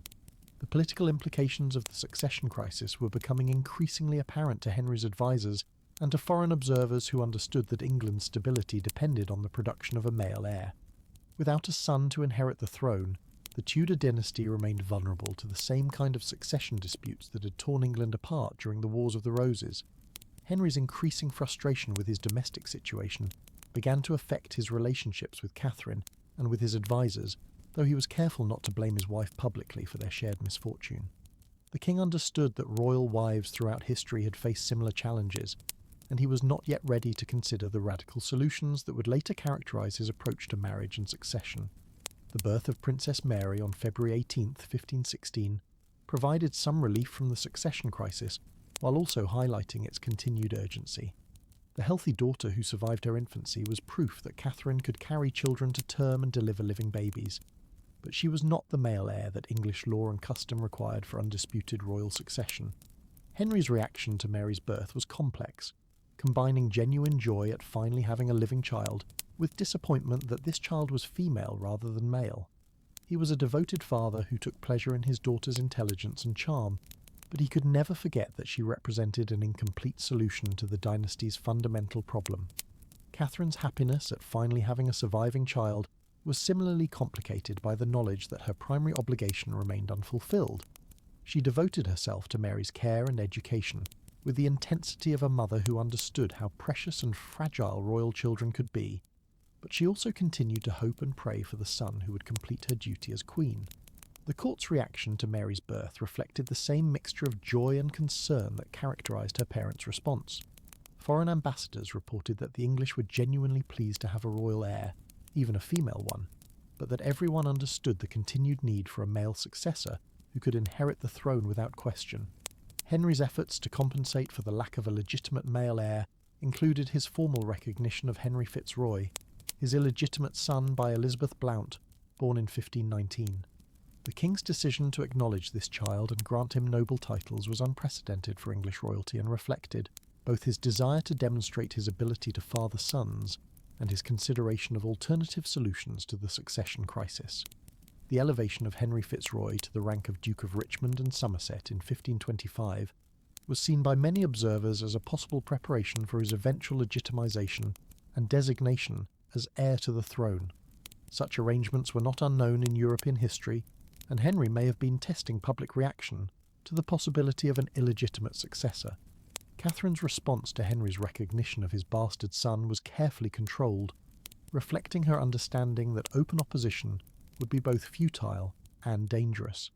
She maintained her dignity while making it clear that she continued to hope for legitimate sons who would render such expedients unnecessary. The Queen's continued efforts to conceive during the 1520s were marked by increasing desperation as her age advanced and her chances of successful pregnancy diminished. Each month that passed without conception brought her closer to the end of her childbearing years and increased the likelihood that the succession crisis would require more drastic solutions.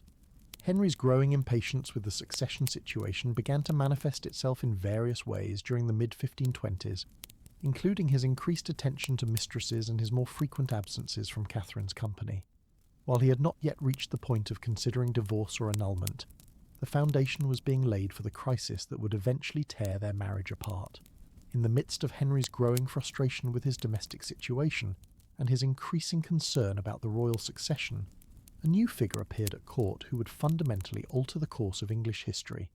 Anne Boleyn, the younger sister of Henry's former mistress Mary Boleyn, returned to England from the sophisticated courts of the Netherlands and France in the mid-1520s, bringing with her a cosmopolitan sophistication and intellectual confidence that immediately distinguished her from other English court ladies.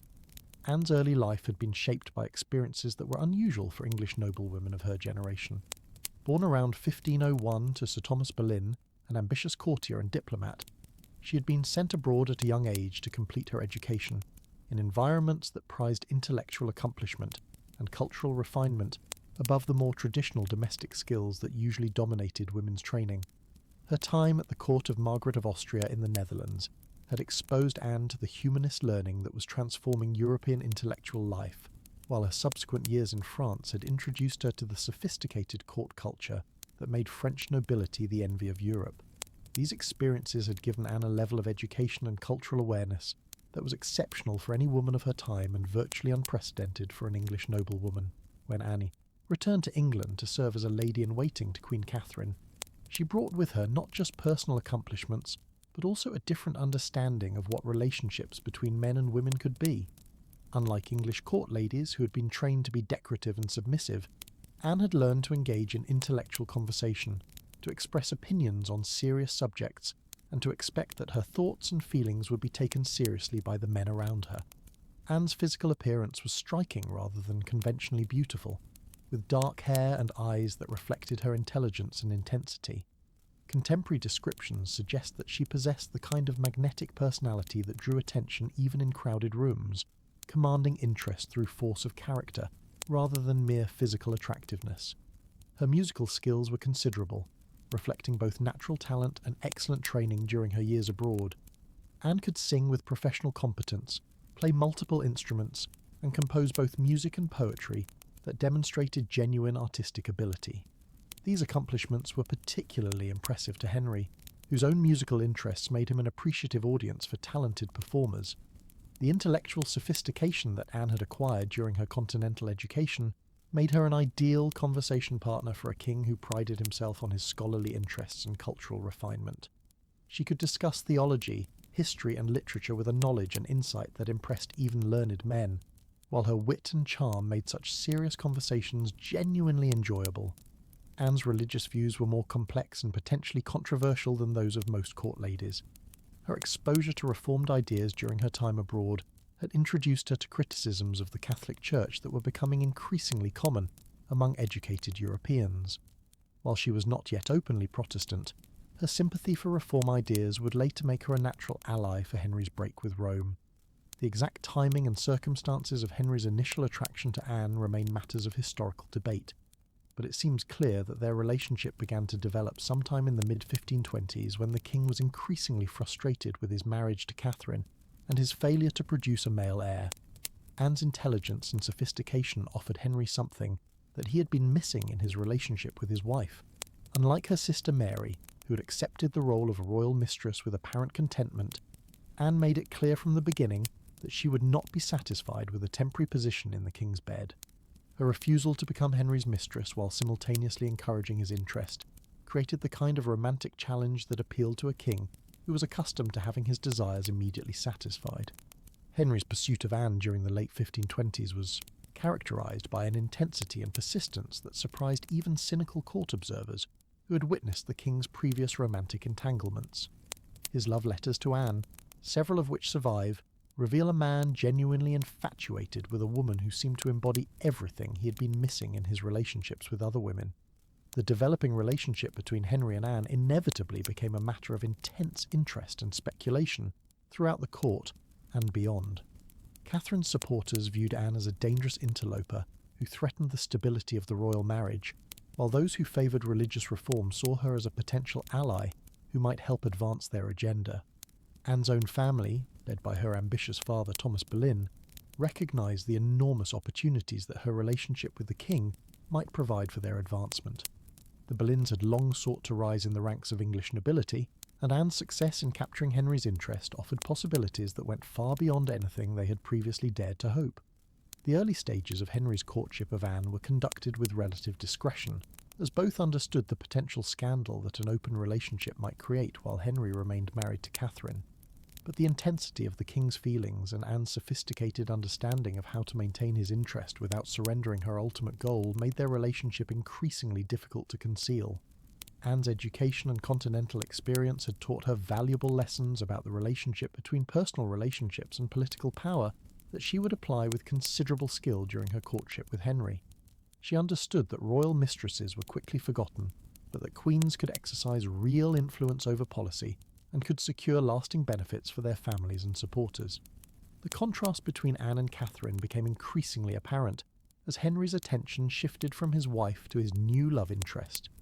Where Catherine was devout, traditional, and focused on her duties as wife and queen, Anne was intellectually curious, culturally sophisticated, and ambitious for influence that went far beyond the domestic sphere. This contrast was particularly evident in their approaches to religion, a subject that was becoming increasingly important in European politics during the 1520s. Catherine's deep Catholic piety and loyalty to the Pope represented the traditional approach to religious authority, while Anne's sympathy for reform ideas aligned her with the forces that were challenging papal supremacy throughout northern Europe.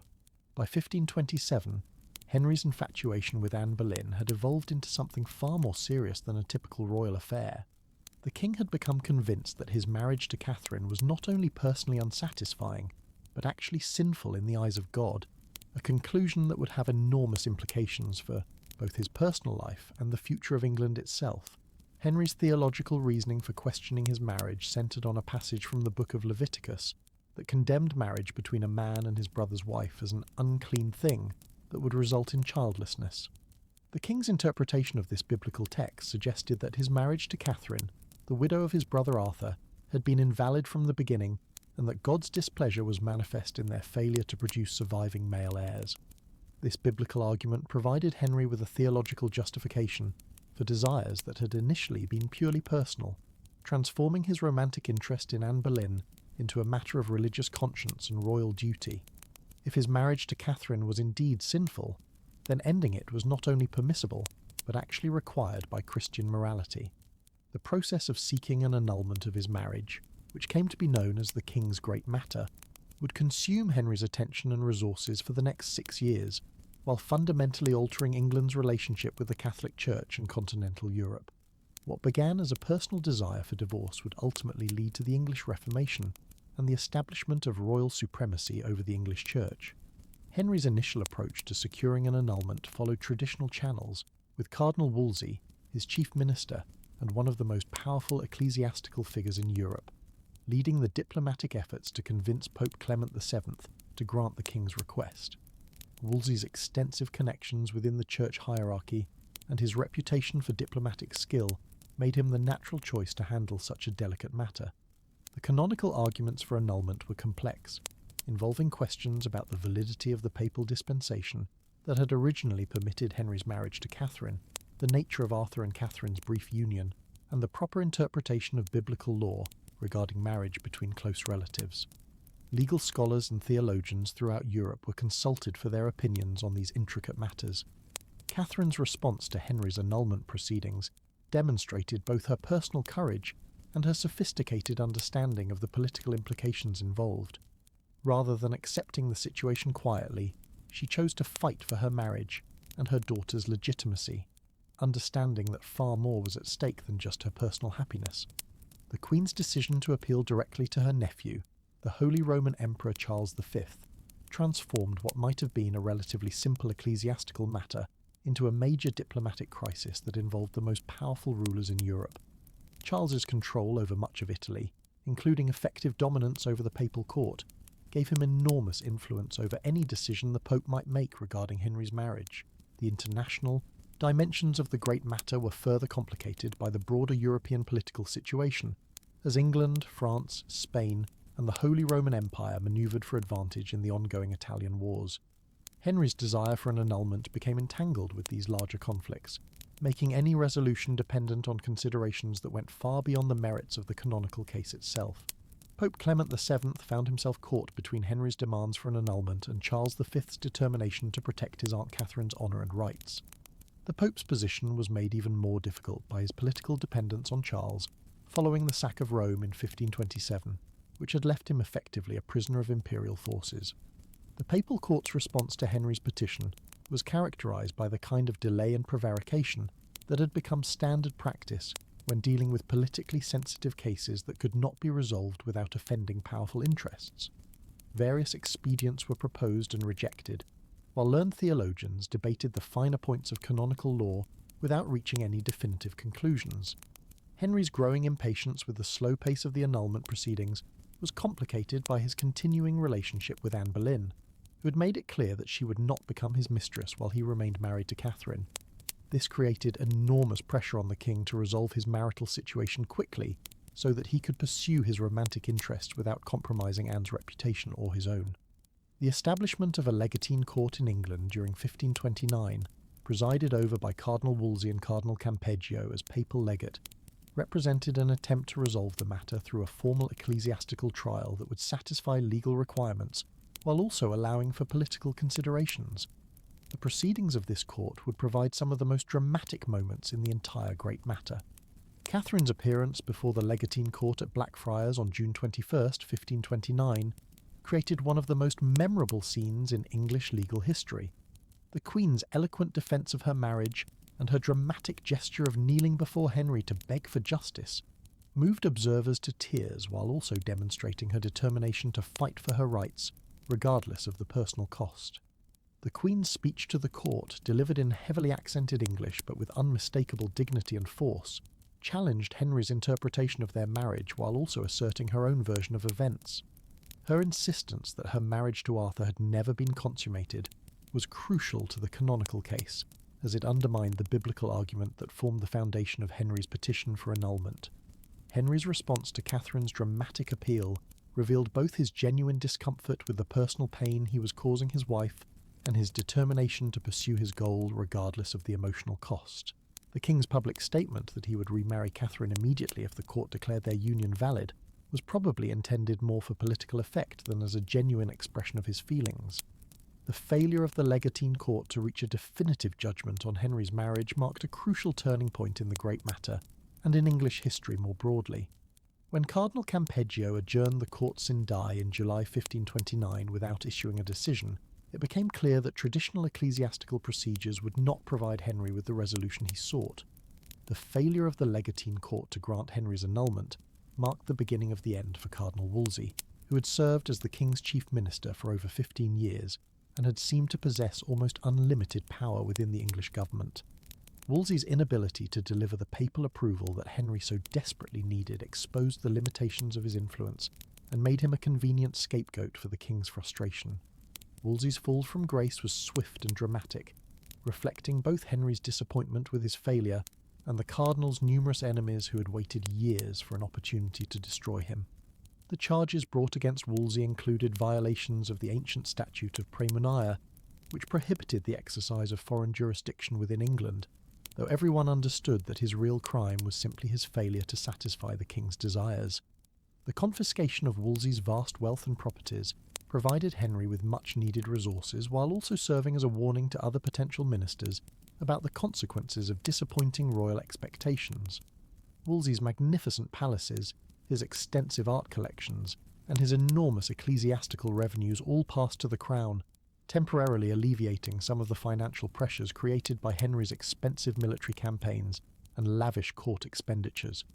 Into the vacuum created by Wolsey's fall stepped a new generation of advisers who would prove more willing than the cardinal to pursue radical solutions to Henry's matrimonial difficulties. Chief among these was Thomas Cromwell, a lawyer and administrator of humble origins, who had served in Wolsey's household and had observed firsthand the limitations of traditional diplomatic approaches to the king's problems. Cromwell's background and experience had given him a very different perspective on power and authority than that possessed by traditional ecclesiastical and noble advisers. As a man who had risen through his own abilities rather than through inherited position, he was less constrained by conventional thinking about the proper relationships between secular and religious authority. The new minister's approach to Henry's marital difficulties was characteristically pragmatic and radical. Rather than continuing to seek papal approval for an annulment, Cromwell suggested that the king simply assert his own authority over marriage law in England, effectively removing the Pope from any role in determining the validity of royal unions. This strategy required a fundamental reconceptualization of royal authority and its relationship to ecclesiastical power, drawing on ideas about imperial kingship that had ancient precedents but had not been seriously considered in England for centuries. The notion that English kings were emperors in their own realm, subject to no external authority, provided the theoretical foundation for what would become the English Reformation. Thomas Cranmer, who emerged as another crucial figure during this period, brought to Henry's service a combination of theological learning and Protestant sympathies that would prove essential for justifying the revolutionary changes that were being contemplated. Cranmer's appointment as Archbishop of Canterbury in 1533 gave Henry an ecclesiastical leader who was committed to royal supremacy rather than papal authority. The intellectual framework for Henry's break with Rome was provided by a combination of ancient precedents, contemporary Protestant theology, and pragmatic political considerations. Scholars and lawyers in the King's service scoured historical records for evidence of England's independence from papal jurisdiction, while also developing new theories about the divine right of kings that would justify royal supremacy over the Church. Anne Boleyn's role in encouraging Henry's break with Rome was significant, though her exact influence remains a matter of historical debate. Her Protestant sympathies and her possession of reformist literature certainly exposed Henry to ideas about religious reform, while her refusal to become his mistress maintained the pressure for a definitive resolution of his marital situation. The development of Parliament's role in the English Reformation reflected Cromwell's understanding that revolutionary changes needed broader support than could be provided by royal authority alone. By involving Parliament in the process of breaking with Rome, Cromwell created a sense of national participation in the Reformation that helped legitimise the dramatic changes being implemented. The series of acts passed by Parliament between 1529 and 1534 gradually severed England's ties with Rome while establishing royal supremacy over the English Church. These measures were carefully crafted to appear as reforms of existing practices rather than revolutionary innovations, though their cumulative effect was to create an entirely new relationship between church and state in England. The Act in Restraint of Appeals, passed in 1533, effectively prevented Catherine from appealing her case to Rome by declaring that all matters affecting the king's marriage were within the exclusive jurisdiction of English courts. This act was crucial for allowing Cranmer to proceed with the annulment proceedings that would finally give Henry the freedom he sought. As the legal and theological framework for Henry's break with Rome took shape during 1532 and early 1533, the king's personal relationship with Anne Boleyn reached a crucial turning point that would determine not only their individual fates, but also the future direction of English religious and political development. The exact timing of Henry and Anne's secret marriage remains a matter of historical debate, but it seems clear that they were privately wed sometime in late 1532 or early 1533, several months before any public announcement of their union.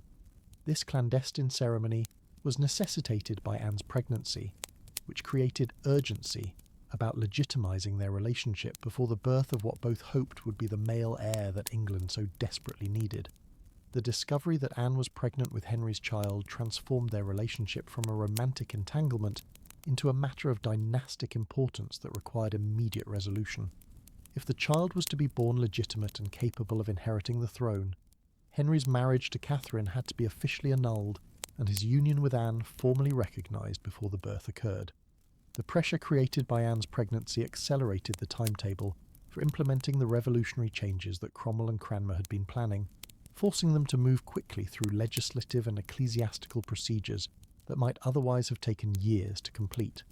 The need to legitimise Henry's heir created a sense of urgency that overcame much of the natural resistance to such dramatic innovations. Thomas Cranmer's appointment as Archbishop of Canterbury in March 1533 provided Henry with the ecclesiastical authority he needed to resolve his marital situation, according to his own desires rather than papal preferences. Cranmer's willingness to declare Henry's marriage to Catherine invalid, while recognising his union with Anne, was essential for creating the legal framework that would support the Tudor succession. The formal annulment of Henry's marriage to Catherine was pronounced by Cranmer's court at Dunstable Priory on May 23, 1533, in proceedings that Catherine boycotted, but that nonetheless provided the official declaration that Henry's first marriage had been invalid from the beginning. This judgment cleared the way for the formal recognition of Henry's second marriage and the legitimisation of any children born to Anne. 5 days after annulling Henry's first marriage, Cranmer formally validated his second union by declaring that the king's marriage to Anne Boleyn was legitimate and had been properly conducted according to church law. This declaration was crucial for establishing Anne's status as Henry's lawful wife and England's rightful queen, though it would later be reversed when Henry sought to end this marriage as well. Anne's coronation on June 1st, 1533, was designed as a magnificent public celebration that would demonstrate both the legitimacy of her marriage to Henry and the wealth and, Power of the Tudor monarchy.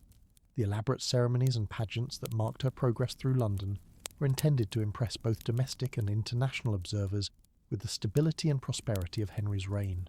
The coronation festivities were carefully choreographed to emphasise Anne's royal dignity, while also celebrating the Protestant Reformation that her marriage had helped to precipitate. The religious services and secular entertainments that accompanied her crowning reflected the new religious and political order that was emerging in England under Henry's leadership. The birth of Princess Elizabeth on September 7th, 1533, was simultaneously a triumph and a disappointment for Henry and Anne. The healthy daughter they welcomed was proof that their union could produce living children, but she was not the male heir that everyone had hoped would justify the enormous upheavals of the previous years. Henry's reaction to Elizabeth's birth revealed the complex mixture of joy and frustration that characterised his response to most of his children. He was genuinely pleased to have another healthy daughter, and was impressed by Elizabeth's obvious intelligence and vitality, but he could not